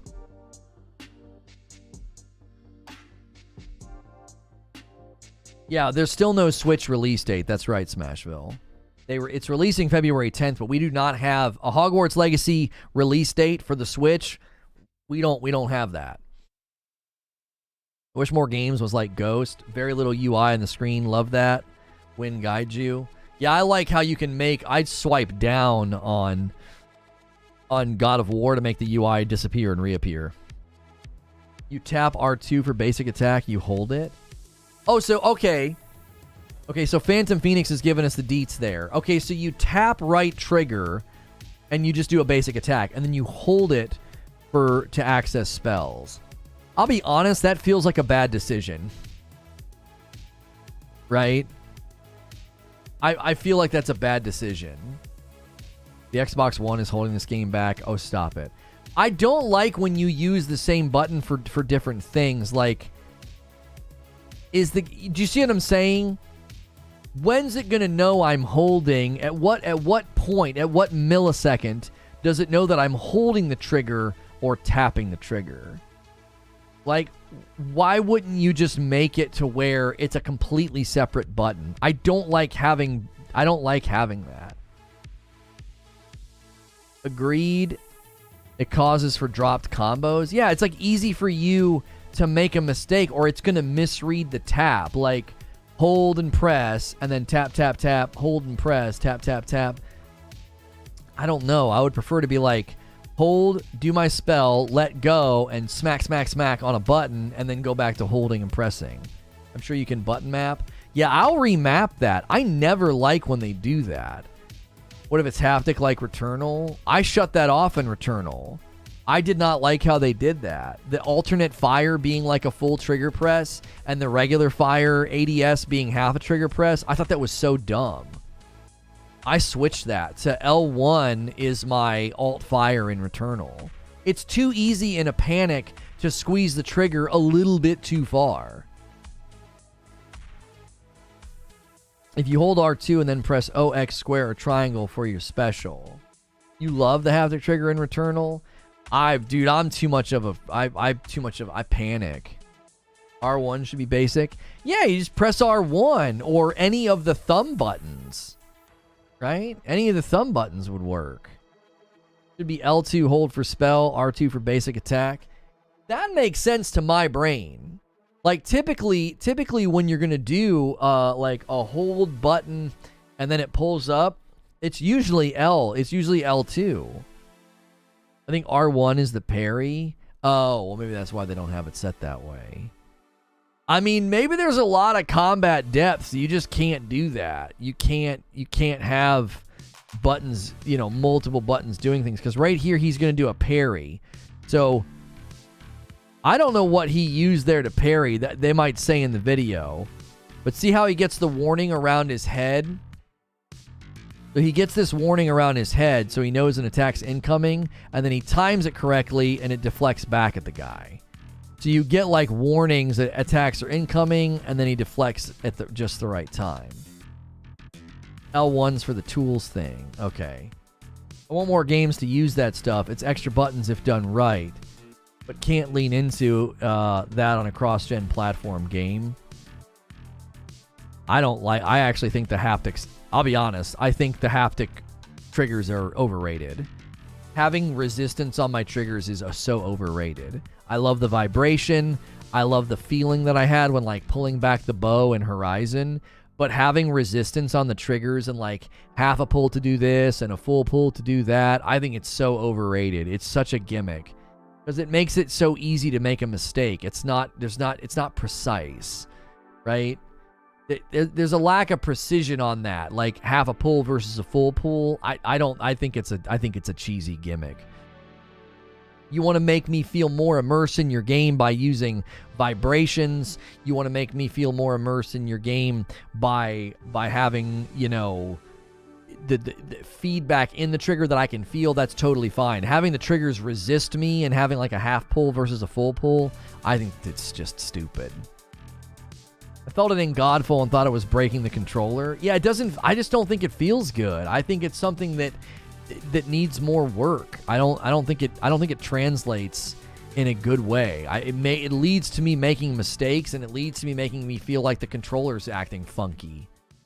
Like you can't take that many years of muscle memory and then muscle memory in the game, like 70% of the time the triggers are acting one way and then all of a sudden they act another way. It's like, what the heck? You know what I mean? Imagine if your buttons and your joysticks did that. They suddenly got stiff.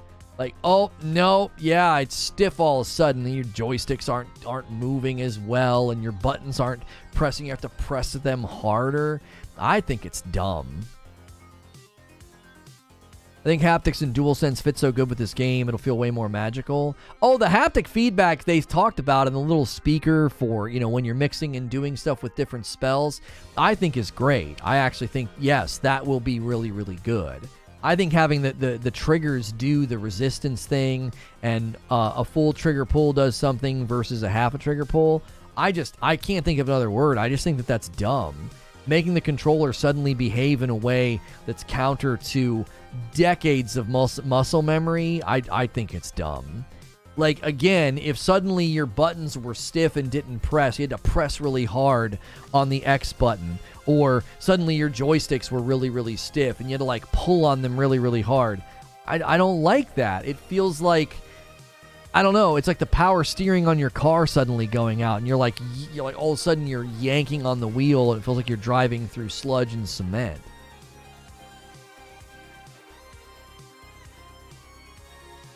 Playing shooters where soft press or left trigger turns into a gyro assist to assist with aiming feels very nice when done well. I think it could be done better. I just think right now they're throwing it into games in a really gimmicky way. They're not throwing it into games where it feels intentional. Like when they did it to me in Hitman, I died. I literally died because I didn't know what was going on. I was like, why did my trigger do that? I thought my gun jammed. I thought the game literally was like, oh, your gun jammed. It's like, no, it's just resistance on the trigger. Like, why? What's the point? Guys, make sure you are smashing the like button. We need 50 more likes on the video. I believe that is, yeah, that's the end. We'll go back and do one more. We'll check this out one more time with some commentary if you guys haven't seen everything yet. This game being dumb, not every game needs that feature. It's nice for something like a racing game where I want control of the throttle, but not something like Hogwarts. Yeah, that's a very particular execution that I think makes sense, Abe, for sure. But in a game where I'm like going to pull the trigger and it like stops halfway, or like the way they did it in Returnal, I'm like, this is so dumb. It's so easy to mess it up. It's not, I don't know. Just different resistance levels to mimic to a pedal. Yeah, in a racing game, I don't have any issue with that. I don't play them, but I can see like, oh, that makes perfectly good sense. I could see a fishing game doing it, right? Tension on the line and holding down the trigger and having to like slightly, then you're in this interplay, right? It makes sense in that. But in a game like this, or in a game where you're shooting guns, I'm like, no, man, get that the frick out of here. Quit messing with me. It makes me make mistakes. It doesn't feel like it's conducive to what I'm doing.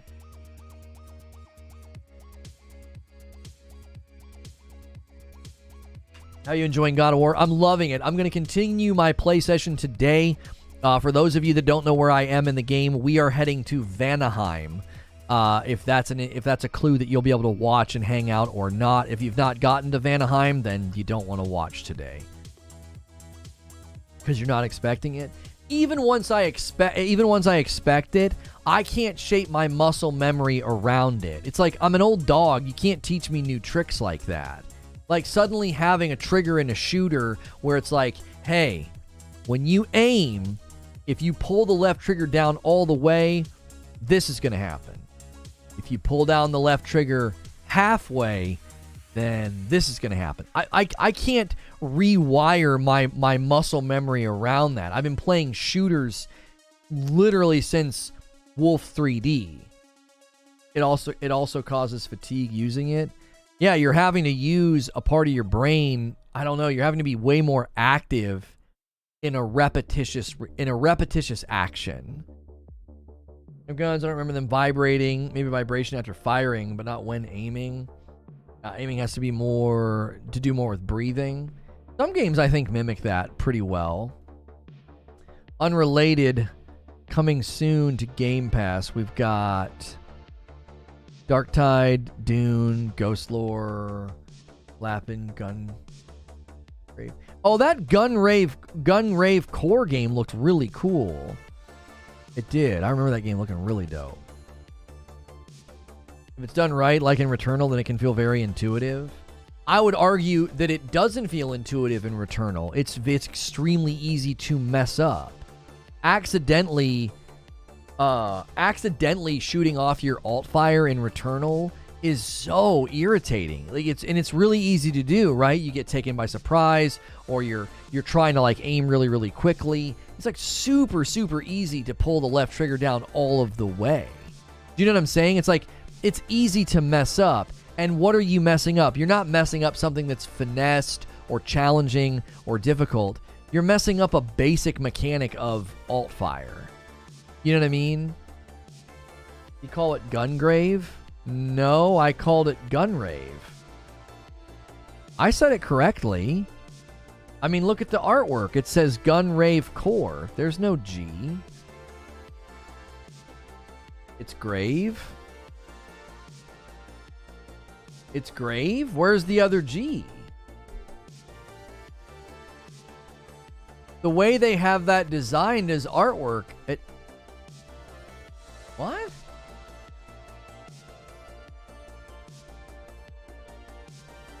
Oh, it's one word.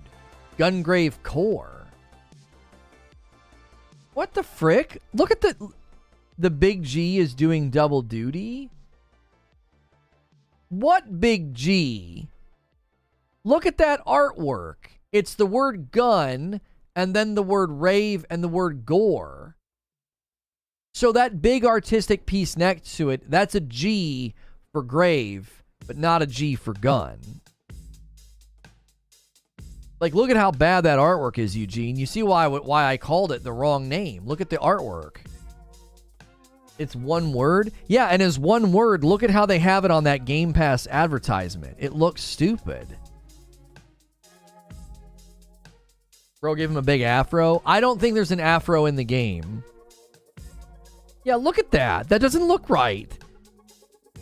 That's a barely noticeable G. And yeah, how am I supposed to know that G is in the middle of one word? One word, two lines. Yeah, and then the G's all artistic. I mean, it looks like, okay, I can definitely see that it's attached to the R. I can see that now zoomed in. But even then, how can you even tell that's a frickin' G? It's terrible. Well, there's a ton of hairstyles in it. There's dreadlocks, there's braids, there's cornrows. I think they've actually done a really good job with the various hairstyles. I actually think they've done a very good job. Not just with having the hairstyles, but the hair texture looks right. Like the dreads look like dreads. This guy's, what'd you guys call this? A high top fade? I'm obviously not familiar with the hairstyles because I don't have that hair. But yeah, his hair looks like, I said it earlier, we're friends with a family, and super long time ago they adopted these Ethiopian kids. Oh, their hair is so dope, right? And that's what their hair looks like. They're like teenagers now. The bottom part of the logo is another G. Awful design. Welcome to Gaming 2022. Yeah, that's terrible. It literally looks like Gunrave. Gunrave Gore. Ooh. Ooh.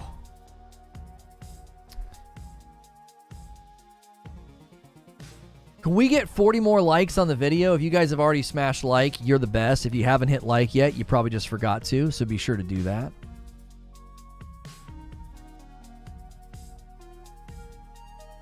I hope the customization is better in the full version. As a mixed man, Neo 2 is the best. Rojo, you can get his skin color to be your skin color. Like, if you're mixed and you're in between, like, obviously, like, Ethiopians and Kenyans are super dark, and then, you know, guys that are maybe mixed from America are a lot more of a lighter darkness. You can get his skin color to match yours. You don't need to be, you know, like, super, super dark or super, super light. It had literally a bar you could drag. How can you play this game? It releases on the 23rd. We are looking at gameplay. They did a Hogwarts Legacy gameplay showcase.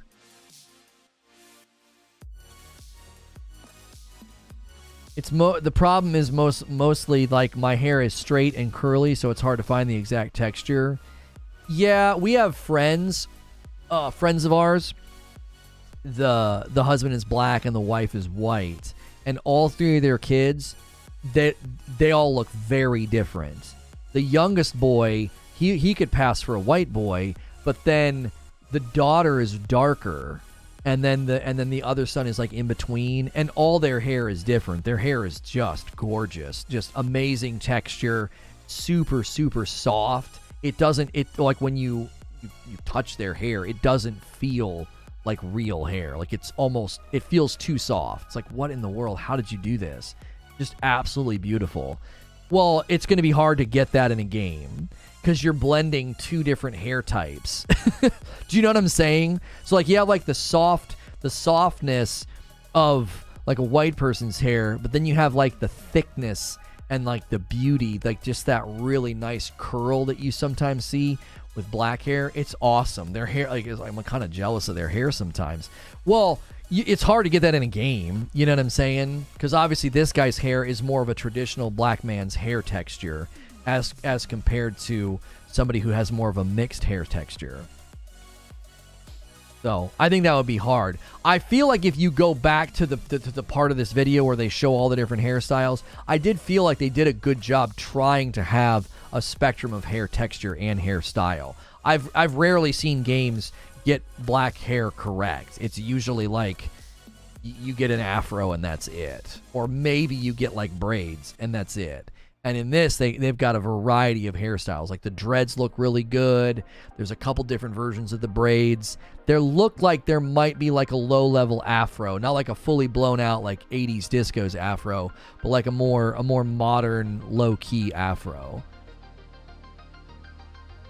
My youngest has the best hair. No one ever thinks it's real.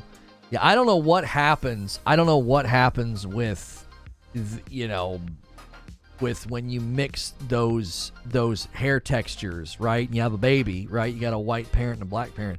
I don't know what happens. There's some kind of a magic spell that happens to the hair because it's like, what is this? How did y'all do this? Get black hair made by a white guy. You haven't seen Black Hair Neo. Neo did us good. I mean, I obviously don't have the hair, but I've seen it, and I feel like when they showed it in this game, it looks right to me. It doesn't look cliche. It looks like they got the texture right. Like they show long straight hair, they've got curly hair, they've got dreads. I don't know. I feel like they did a good job with it.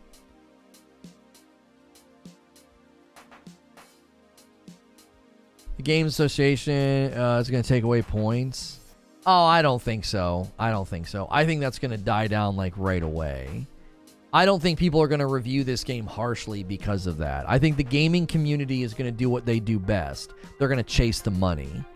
Like the review outlets and the critics that are all trying to posture right now about that situation with J.K. Rowling, I don't think any of them will. I think they'll all be sellouts, right? I'm going to play the game, and that's not selling out, right? Because I have no problem with supporting the books and supporting the lore and the movies and the video game. I'm not standing on some weird Twitter mob ceremony. So that's not selling out. But there's plenty of YouTubers, streamers, and review outlets that have said things about this game, and we shouldn't support it and blah. Yeah, watch them all play it and review it and make money off of it anyway, right? Their virtue wouldn't fit in a thimble. It's all just for clicks right now. And then when the game comes out, they'll do the same thing. They'll chase the clicks. Now, there probably will be some negative clickbait reviews that focus on JK and don't focus on the game. Because why? They'll get tons of clicks. Like, hating on this game will generate clicks as much as the people that play it and review it and love it. I think you'll see both. But I do think there will be people that totally sell out and are like staunchly against it, and then they'll play it anyway. Neo 2 still quite has possibly my favorite character creator of all time, especially the black people hair options. I think they'll get more concerned over the story setting and ideas than JK's issues.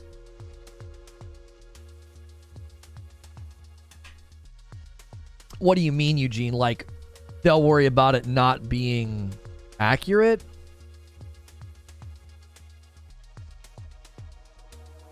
Team Ninja knew how to do black hair better than most people who've seen black people their whole life.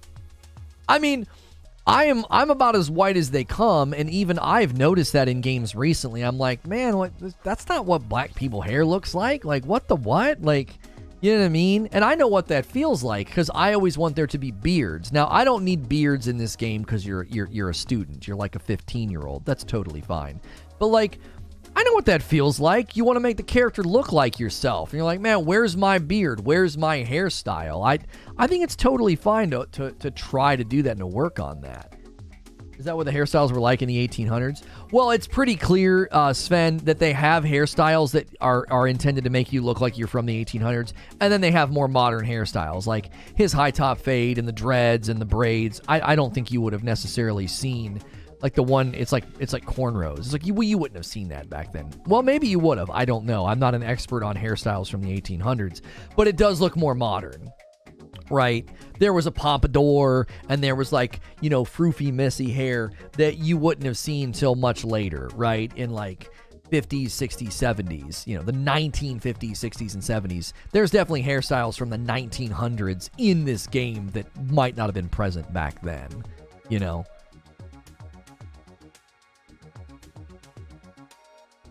Reset Era literally has a ban on this game. It's going to be messy. I mean, let them. What's funny is no one's going to care a month later. They'll all get angry and they'll shed, social media virtual tears over it. And then the game will come out, people will play it, and then everyone will move on with their lives. You know what I mean?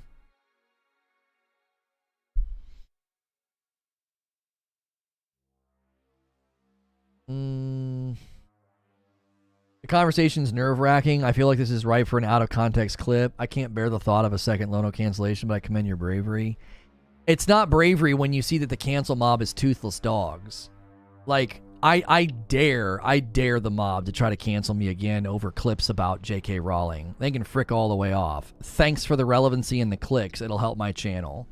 Like, I don't care about that anymore, man. When you see the cancel mob is just a bunch of toothless dogs and you don't bend the knee, they either leave you alone or they just help you. They're powerless. Like, you couldn't take anything that I've ever said about Harry Potter, J.K. Rowling, or Hogwarts Legacy and do anything with it. And if you tried, all you would do is get my channel more relevancy. So, frickin' try me. Reset Era also talks about our console support, but everyone keeps buying. I'm not sure what you mean. The stories about squashing the Goblin Rebellion. They're undoubtedly this. Smart tells are dumb on banger. They also catch flat given environments today. Oops, wrong chat. Yeah, I've seen that. Eugene.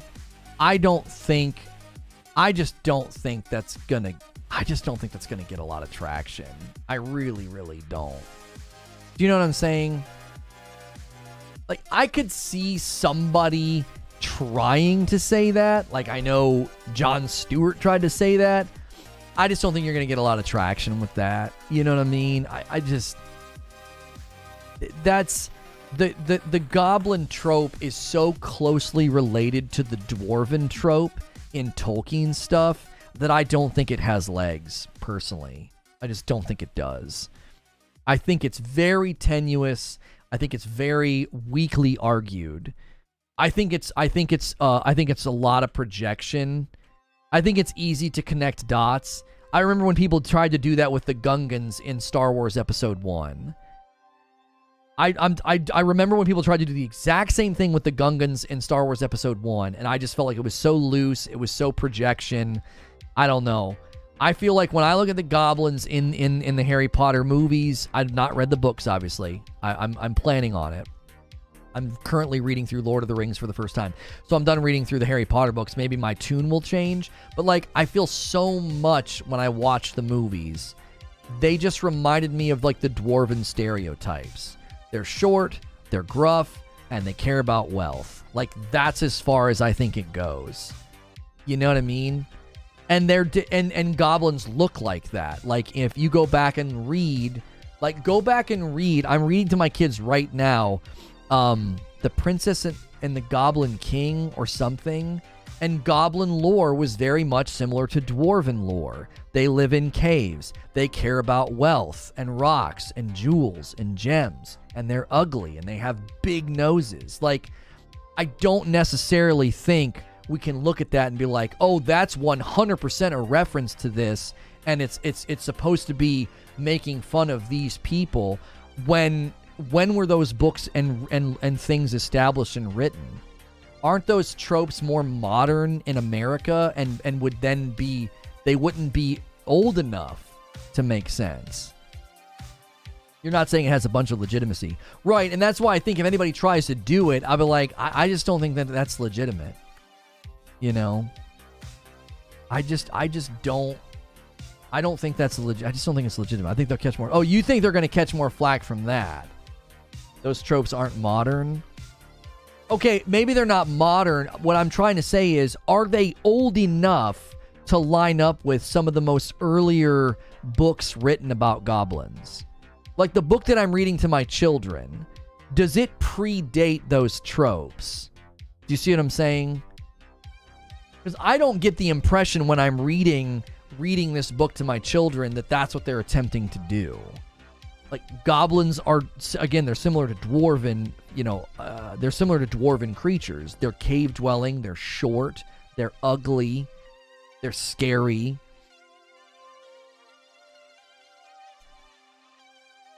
Yo, good morning, Mo. People wouldn't watch Fantastic Beasts because of this guy. Yeah, that situation was stupid. I think it's a combination, but I hear ya. It's one of those things where, is the intention that, or is it one of those things where we're seeing it through that lens because we're so on guard for that? The Children of Hurin by Tolkien, set 10,000 years during the time of Morgoth, the first Dark Lord before Sauron. The book's tragic, like in Shakespearean influence. Yeah, are there goblins? There are orcs. There's goblins in Tolkien. Yeah. A lot of those tropes predate founding of America and come from Roman Catholic Church during medieval periods.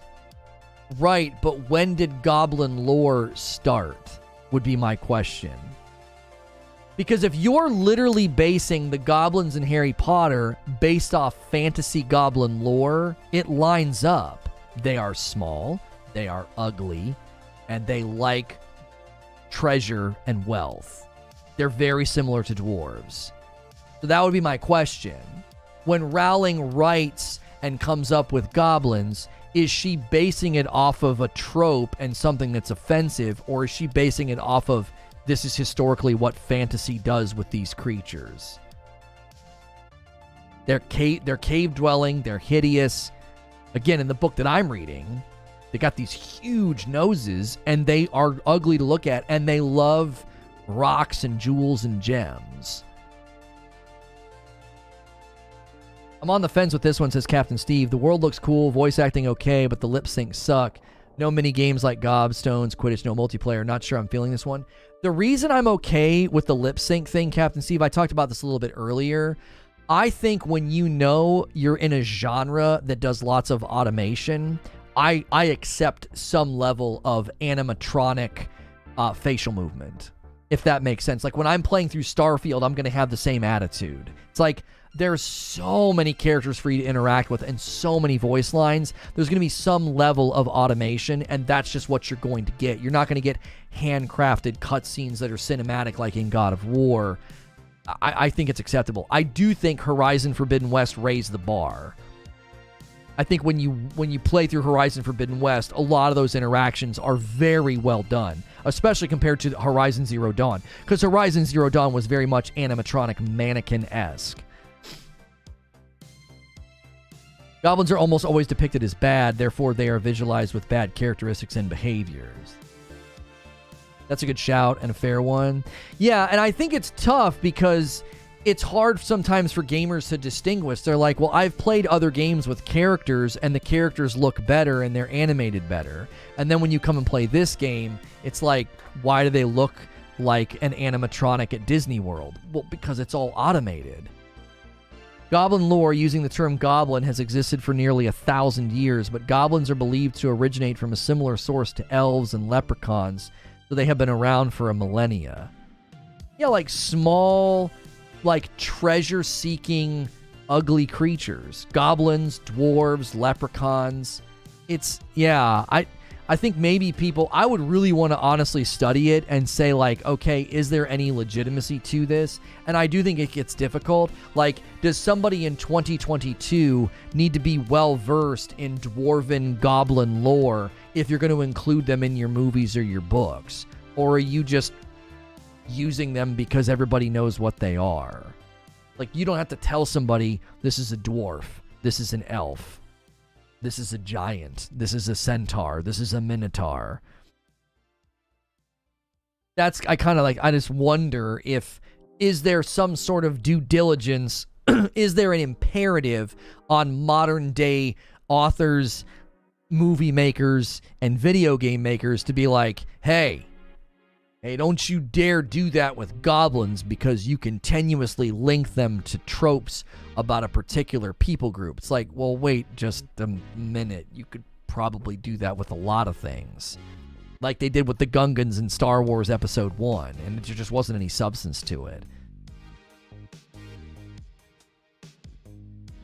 I think the concern is when you dress them up and give them pointy noses and make them bankers.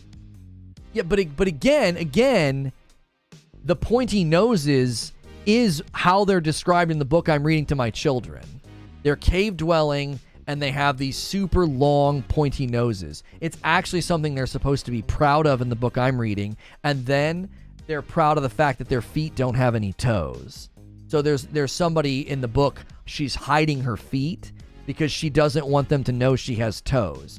So the description, like them being short and not having toes and having pointy noses, it's like, well, okay. Making them bankers, again, the difficulty is in the Harry Potter movies that I watched, it's contextual, right? They're not just bankers, they're cave dwelling, like the vaults and the cave systems. Well, that's a dwarven goblin trope. That's a dwarven goblin trope, that they are cave dwelling and they care about treasure. The concern has always been the combination of it all. Right, so we can't have the goblins, because if we have the goblins, they can't look like goblins as they're historically depicted, because we need a creature. Like if they were dwarves, it would make sense again for dwarves to be bankers. Why? Because they care the most about money. Like if you look at historically how dwarves are depicted, they are cave-dwelling, treasure-seeking, short creatures that are ugly and have beards, and like, I don't know, would Scandinavians take offense to that? Would Vikings take offense to that? I don't know.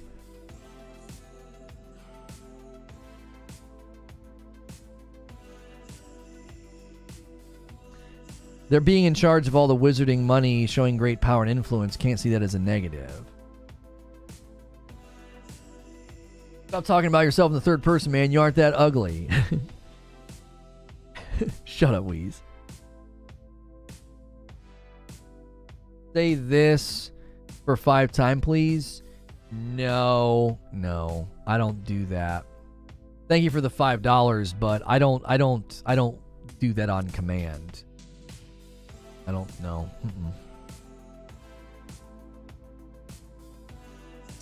Moreover, aside from the European goblin, many other creatures, particularly Asian and African, similar creatures with common physical features that love gold and treasure, and it grants them wishes for a price.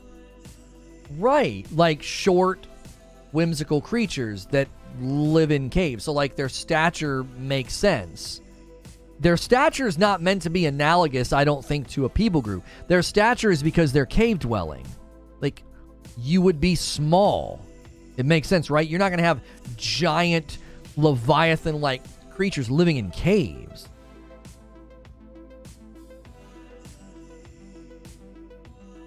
Hear me out. I'm very scared to interact with goblins. I feel I'm forced to interact with goblins. If I go out and I see them, I feel like I'm going to stay there and I have to do story mode as goblins. That's not going to happen in this.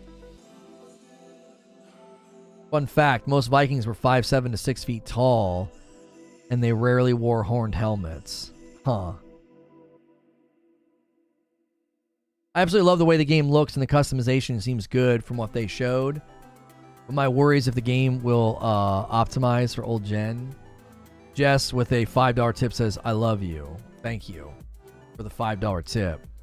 Hey, if you guys would like to gift some members, now is a great time to do it. The longer that we're live, the more the core audience is enduring, and we are trying to get the membership back up to 2,000. And we are coming up with ways that we hope motivates people to do either their own membership or upgrade from a gifted membership. Super chats are also a great way to support, but it's totally free to click the subscribe button and the like button, and we would love to see more people doing that right now if you haven't done so already. Appreciate you guys supporting the channel. The membership surge that we had in August, September, and October has basically fallen out, and so we're thinking through what we want to do about that. We are considering doing members only talk shows so that you would only get one talk show a day here as a non-member. I feel like I'm competing with my own content. I give away 2 great talk shows a day most of the week, and being like, hey, you can become a member and get another talk show isn't really a strong offer. I feel like I'm competing with my free content. So we're considering a couple of different things. And Creature has very, pointedly said, don't be surprised if something stops happening if it's not being supported. So if live streams like this are seeing a very sharp stagnation in membership growth, then you might see less live streams, because uploads and shorts are another focus that YouTube is focusing on. And we can't ignore that reality, because we are live for about 6 to 7 hours a day. And if that suddenly gets cut in half and there's only one public live stream a day, then you'll know why if that ends up happening. So we're going to spend the next month and a half examining that idea. We're not going to make any changes. But going into the new year, if we don't see the needle move and we don't see the membership support go where we want to see it, you might start seeing the morning talk show being public, and then the second talk show might have some members only aspect of it, either the chat or the actual stream itself. So feel free to provide feedback on what you think about members only content on YouTube. Are there channels that you do it? Are there channels where you support it? And what generally drives that? You can leave comments below. You can give us feedback in the Discord. That is something that we are considering, because live streams are not traditional YouTube content. So we have to... You're going to do a members-only talk show? I might start, because that seems to be the only way to convince people to push the button, is to literally take content away. And I don't want to do that. I hate the notion of doing that. I'm pretty strongly opposed to it, but YouTube's very different than the platform that I used to stream on. And getting people to push join is extremely difficult over here. It's very, very different. And like I said, I feel like I'm competing with my own content. I do a great live show in the morning for 2 to 3 hours, and then I do another live show for, 1 to 2 hours, and both of those shows I think are very high quality. And then I'm like, hey, you can become a member to get one more talk show. Well, you don't really need to spend money for that. You can go watch the previous broadcasts. Like, imagine if you show up here middle of the day on a Tuesday. You have a great backlog of videos you can watch on my channel that cost absolutely nothing. And I'm sitting here saying, hey, become a member for an extra talk show. And you're like, I don't need to. Like I said, I feel like I'm competing with my own content, because the main bulk offering of my content is free. And I feel like I'm competing with it. Like, I can't convince people to become a member, because why? You don't need to. One more talk show in a sea of talk shows that I do all week doesn't seem like a very strong offer. It's on me to figure it out, to feel like, okay, what's the value offer? What's the way to convince people to push the button?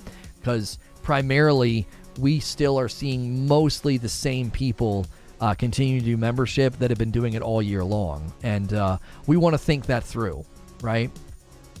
To the people that are doing drive-by viewership, they're here just for, 20 or 30 minutes. Is there a way to say, hey, we do awesome stuff here. We'd love to have you become a part of our community. How do we, how do we get there? Would be the question. That's kind of where we've landed. So,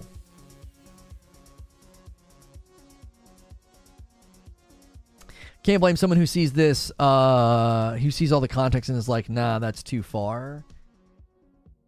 I think part of it is because I don't come, like, I want to be empathetic to people that come from that side of the issue, but I just see a total fantasy creature. Like, I'm with Barrier.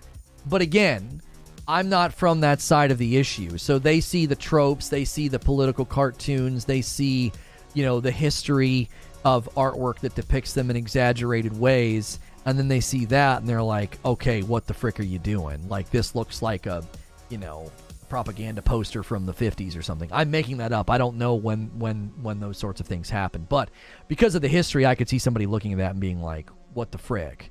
But I look at it and I'm like, I don't know what you're talking about.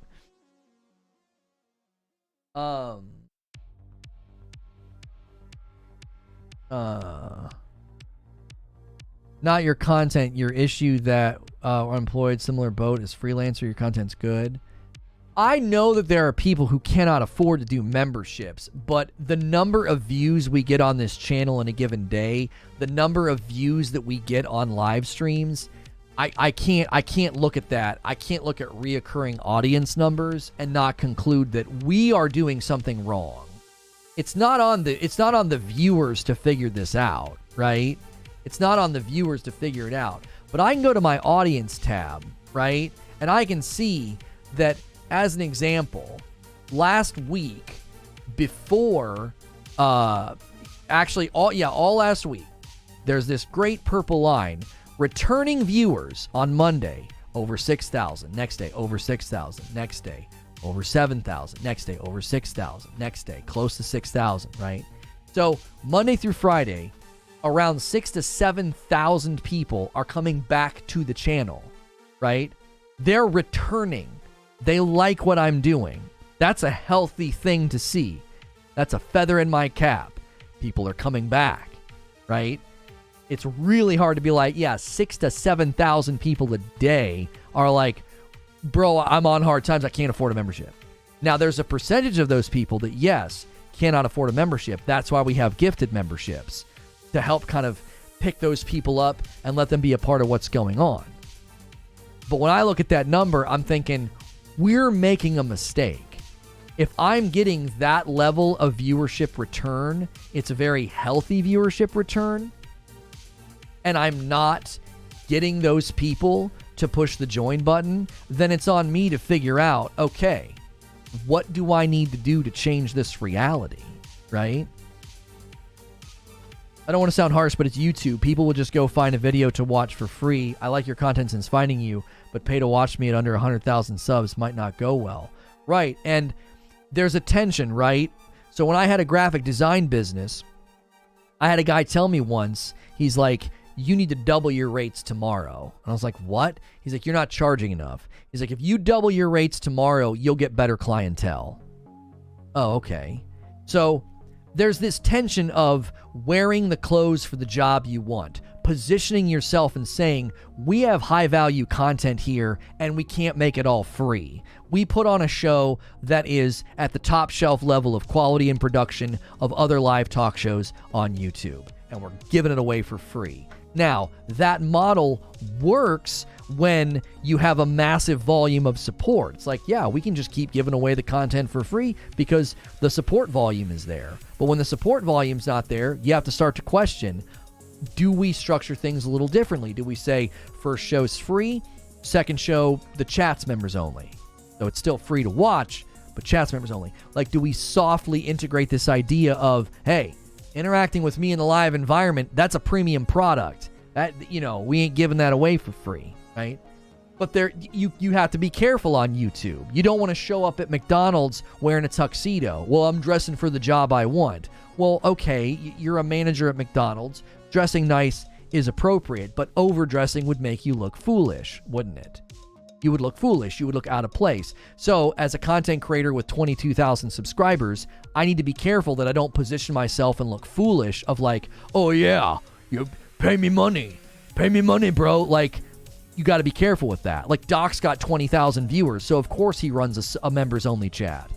I'm not at that level, but should I start positioning some of my content at that level and saying, hey, I create high value content. Pay for it. You know what I'm saying? Like, think about when you go to the store and there's the $80 bottle of bourbon and there's the $20 bottle of bourbon. That $80 bottle of bourbon doesn't have to defend itself to you. It just says, that's the value, that's the price. We make a premium bottle. It's good, right? Double barrel soaked, whatever. Same thing with my content. Like, if I start saying, listen, man, these shows are high value, I'm not going to be giving everything away anymore. I might come to that conclusion in January that, like, listen, we can give 70% of it away, but we need to start like pulling some of it back and saying, no, like, this is a members only thing, you know? Your content's good though, so not sure what else you can really do. Maybe a weekly podcast with 1 or 2 other creators. Well, like what Gabriel's saying. So just more free content. Another reason to not click join. Exactly.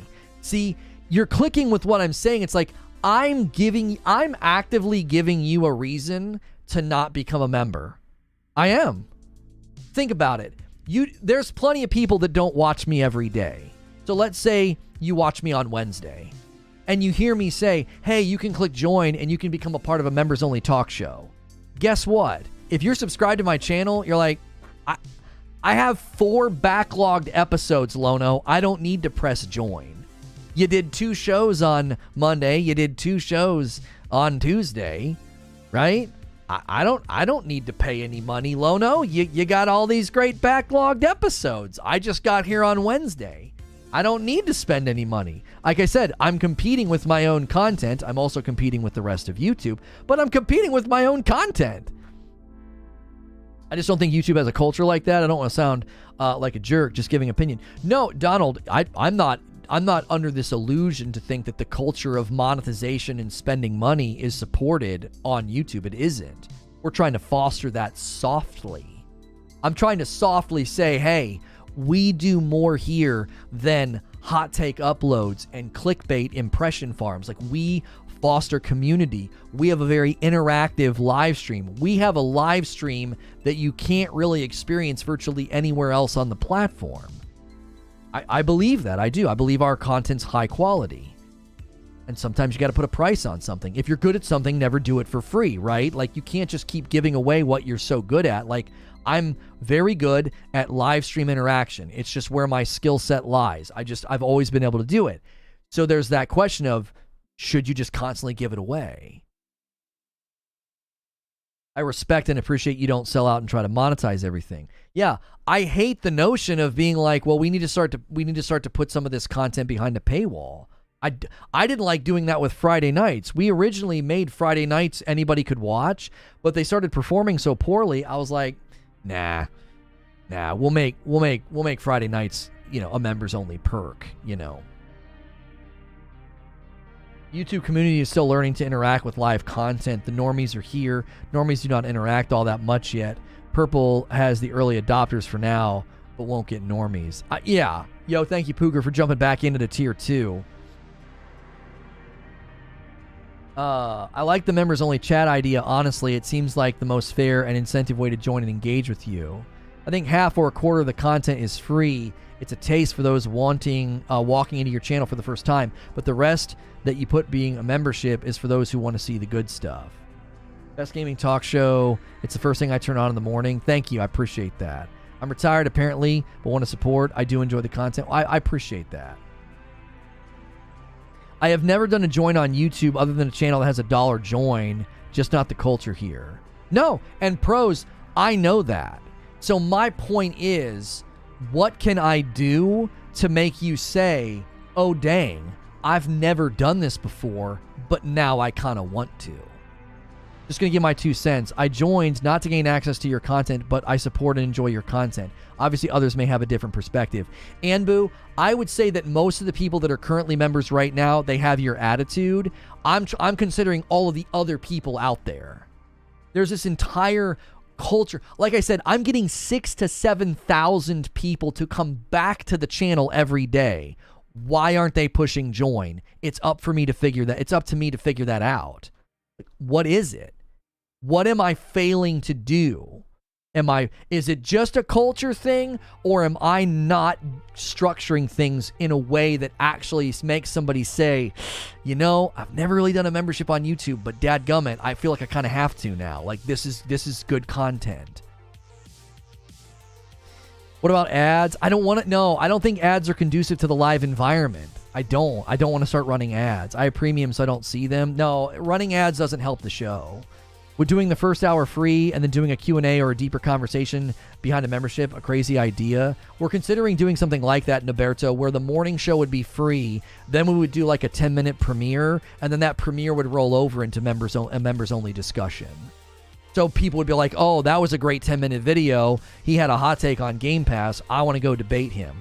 The problem is, if that video is members-only, like, people are going to roll over to it and be like, well, I can't see what's going on. But if they rolled over to it, they could see what's going on, and then the chat was members only. That might be like a soft push to be like, hey, half the day we switch the chat. You know, you can talk to me for free in the morning, but maybe the second show we don't do that. Being able to listen to your content throughout the workday is a valuable proposition that's unmatched anywhere else on YouTube. Weezy says the problem with YouTube is the general person that browses YouTube just browses YouTube with the expectation that they get content and they don't pay money. Like, outside of you, I don't spend money on YouTube and pretty much never will. Right, but even if I got a very small percentage of the 6,000 to 7,000 return viewers every day, if I just got a small percentage of them to join, we wouldn't be having this conversation. We would not be having this conversation. I'd be like, what we're doing's working. You know, what we're doing's working. But at one level, what we're doing is very healthy. Channel growth, great. Sub growth, great. Return viewers, great. Ding, ding, ding. Those are all of the hallmarks of a healthy channel. But what I'm doing is I have a healthy channel and I am not converting. And I've got to figure out, is it me? Is it just the culture? Yo, my man Chicken Pot Pie jumping in. Just make sure you don't do a base membership. You want to do a full membership. We need to rename that level tier to trial, because I hate that we have to do this. The base membership is designed for gifted members.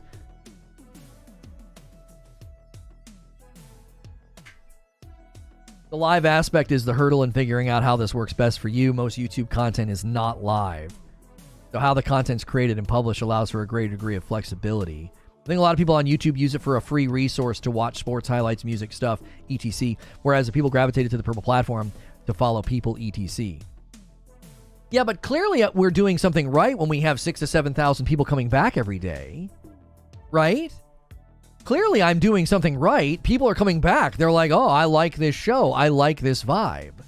And I'm never asking them to spend any money, with the exception of like, hey, click and join supports me directly. It seems like people come in for the chat about what interests them, and then when you cover something they aren't interested in, they go and they click on someone else. Oh, for sure, that definitely happens. For sure. We can sell the color blue for $10. Most YouTube content doesn't have interaction beyond leaving a comment. I think we need to figure out what the right paywall is for interaction. That's why I think we might do this in January. A very soft push would be to say, hey, second show is a members-only chat. First show, totally open. But we could say, hey, man, second show, you know, and we would try to do it in a way where opening talk show, and then we'd have like a 10-minute premiere, because they want us to be doing uploads now. They have like 3 tabs. They have the home tab, they have the shorts tab, the video tab, and the live tab. So we need to be doing all 3 of those things. We've been doing shorts for a while, no problem. We do live as good as anybody, but we haven't been doing uploads. So we would do like a 10-minute premiere. We would take the morning show and like dump you in the 10-minute premiere, and then that 10-minute premiere would dump you into a follow-up discussion. And the Tapman has said a lot. He said numerous times he doesn't have as many members over here that he had on Purple. I think it's a YouTube culture, and people like to support if they want to. Sorry to repost this Kaganeko, but I think it's YouTube's lack of gamification to monetization, similar to Purple, that's hurting the spending adoption. That's possibly a part, yes. To be honest, is Turk. The only reason I joined because I love the show, but you do give a ton away for free. I have one other membership on YouTube, a news talk show, and I join them to support. They have the same problem. It feels like every time I come in, you can't stop talking about becoming a member. It feels forced.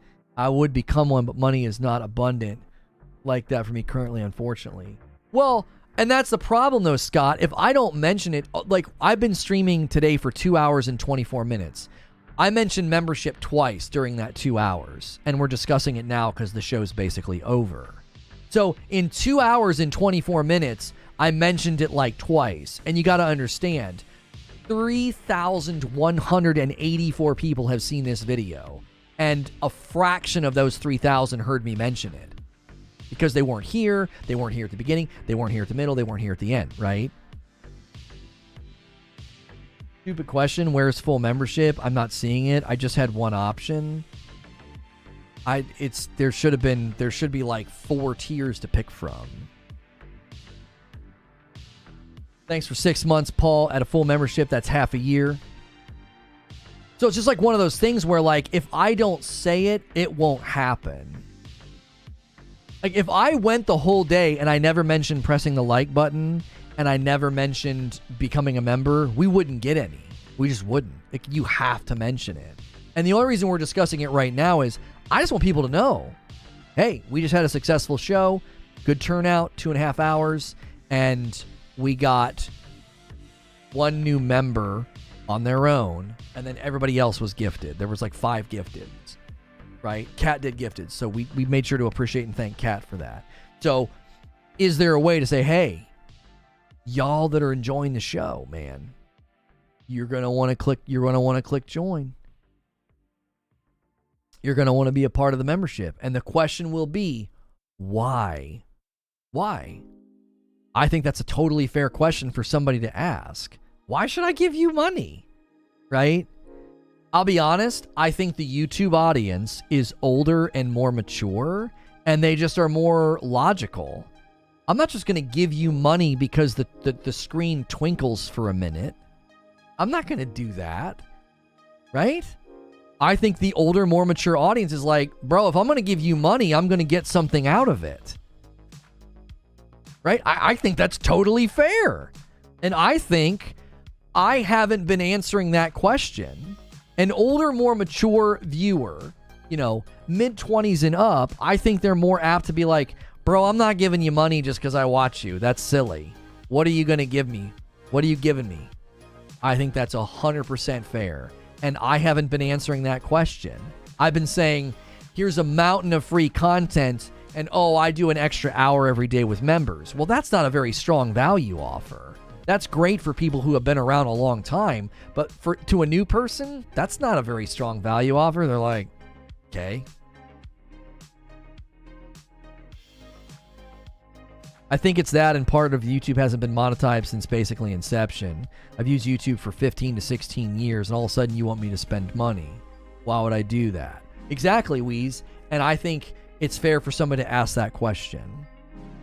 Right? It's fair for somebody to be like, why would I do that, bro? There's a sea of content on YouTube for me to consume. Why would I spend money to consume yours?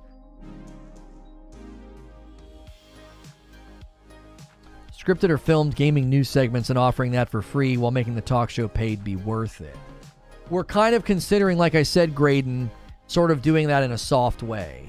Opening talk show every morning, totally free and open to the public. Great way to meet new people. Then we premiere a 10-minute video. We try to make it strong opinion-based to provoke response from people. Maybe it's an opinion piece on, Game Pass or something. And then that takes everybody and redirects them over into a live stream where you've got to be a member to chat. We're considering doing that. We don't want to change the flow of the day, but we also don't want to think like... We also don't want to be like, hey, we're just going to continue giving away 80% of our content for free. What Creature's saying, the answer is simple. We can't do what we do without members. That's the facts. There you go. You got a chicken pot pie. You upgraded to full membership. I need to start saying that, like, hey guys, click the join button and make sure you do the drop down and pick a full membership and not base. You want to be at a full membership for $6. The base membership's designed for gifted members. Subscription model's getting a little out of hand. Seems like everything is sub-based now. I've seen a lot of the larger creators using members-only chat, and I think that's a good value if you're invested in the creator's content. Well, Liquid, how many people here right now, if you are a gray name and you're not a member, if I was running a members-only chat, would you become a member? Or would you be like, well, I'll just listen?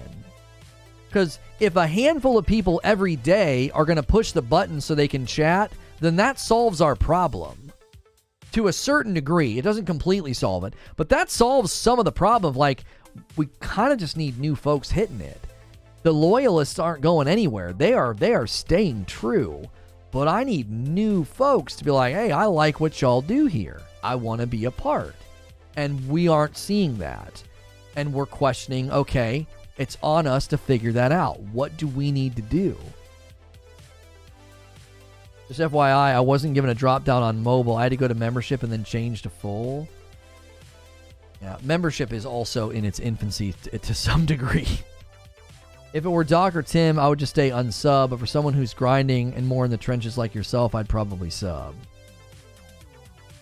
I'm grayed out right now, but I think only one show a day should be free, says Jason.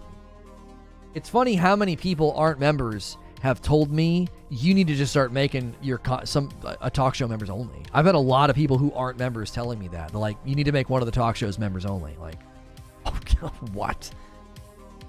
I personally would not, just because I don't talk enough, but I listen. I do the free things, like and subscribe. Well, I appreciate that, Donald. Every level of interaction is helpful. So if you come and you lurk, you listen, you like, you subscribe, you say good morning, that's all super helpful. I need to figure out how to tell folks that can and that would, like, I need to figure out like what would tip them over. What would tip you over and make you hit the thing? You know? Because like I said, I was worried this entire time we had been having a huge surge in gifted memberships. I was worried the bottom was going to fall out. I was like, I don't think this is sustainable. Because it honestly isn't. What's sustainable is having a high value offering that people are responding to. Like, that's sustainable. Free bag of coffee for people that give 25 or more members per month. No, our coffee is a premium product. I'm not giving it away. That doesn't do me any good. I'm basically robbing Peter to pay Paul. Like, oh, thanks for the 20. Thanks for the, you know. You can't give away the coffee because somebody gifted members. That doesn't work. You're taking money from one funnel to motivate money in another funnel. That's a dangerous thing to do. Mo says, stop giving away stuff for free, 1 in the morning, and then the rest is members. Upgrading on Android is such a chore. I had to open the website instead of the app, open the join menu, and then I got redirected to a confirmation page. It's a coin flip if it works. The problem isn't people not gifting and spending. Yeah, it's not a matter of people not gifting. We had people go absolutely bonkers with generosity. The problem is when someone loses their gifted, they don't feel like they need to do it themselves. They're like, oh, I don't need to do it. I'm not missing anything. You know? So, chat should be limited in all shows, but the first for only members. Yeah, we're considering that. It seems to me, I've been pretty scared to do that, but it seems like the general public and audience would be pretty receptive to that. Right? It seems like they'd be more receptive to that. I've been really scared to do that. For a while now, Creature's been saying chat should never be open to the public. It should always be members only. And I'm like, ugh, maybe we should do one show like that, not two, right? Maybe we should do one show like that, but not both. Because I do think there is something nice about that morning show vibe of like everybody gets to come in, everybody says good morning, you know, everybody's getting a chance to, to greet and to say hi and to give their thoughts, you know. And then if the second show is like, nah, you know, if you want to talk, you got to be a member, That's like a soft way of saying, hey, you know, we stream for 6 hours a day, and that doesn't happen without a member base. It's like, I have channels I'm uploading to that could get a lot more content and a lot more relevant content if I wasn't streaming for 6 hours a day. So you're going to make me start to feel a certain kind of way when I'm looking at a channel in 6 or 7 months and it's upload and it's generating more money. Where am I going to focus my attention? I'm not going to be throwing 6 hours away, like begging people to join. I'm like, all right, y'all get one talk show. Like, you know what I'm saying? Like, I absolutely hate thinking that way. But at the end of the day, that's the reality, is I only have so many hours in a day. And Creatures always said it. Don't be surprised if something goes away when it's not supported. You know? You like tuning in every day and listening. It's your morning radio show. That, you know, you like listening for 6 hours instead of 3. Well, these are the realities I face as a live streamer. There's a lot of time, a lot of productivity time that we're not utilizing to be live. And the honest to goodness truth is, I love being live. I'm not an uploader. And in my heart of hearts, I am not an uploader. I love being live. I love hanging out with people and discussing. I have a very strong desire to figure this out and to just keep cranking out live content because it's my favorite kind of content.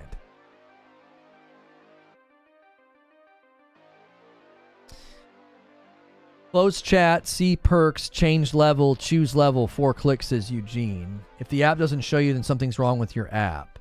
Speaking on Android only. Yeah, Eugene's saying you should be able to just change you just literally close chat, and as a member, right underneath my video, it should say see perks, and you just go there to upgrade to a full membership. Speaking of which, we need to go to our members only break. We do a break now. It's like lunch with Lono. It's like a midday break where I get a chance just to relax, eat some lunch before we continue to the next stream.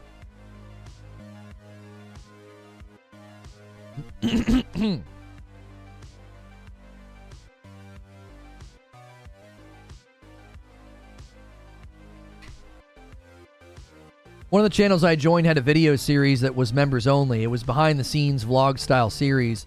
It was only once a month, but it definitely worked for people to join. I had been considering doing something like that on the weekends. Like, hey, you know, you guys get like a behind the scenes glimpse at what's going on in my life and, you know, more personal style content. And we just haven't done it because we always felt like my appeal is live. My appeal is not upload. But maybe you're right. Maybe we need to have more of an inside track, like peek behind the curtain kind of a thing, you know? Yeah, I'll be playing God of War after lunch. We'll be going to Vanaheim, so anybody worried about spoilers, don't watch this afternoon if you're not further than me. I will be going to Vanaheim for the first time in the game. That's not a spoiler. You know that we're going to all 9 realms from all of the announcements. The link in chat is where we are heading. We are heading to members only. It's our midday break, and then our second show will be God of War Ragnarok gameplay.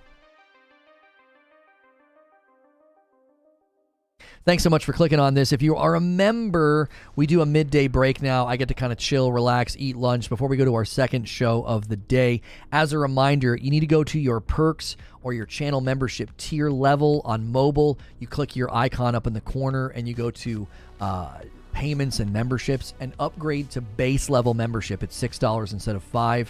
If you're on browser, you just need to go to the membership page on my channel and switch by going into perks. We need everybody to do that before December, and we are considering restructuring members only perks because we would like to see more people convert and more people become members, because we're seeing that sort of drop off, and we're brainstorming. If you've got ideas about members only content, leave a comment below.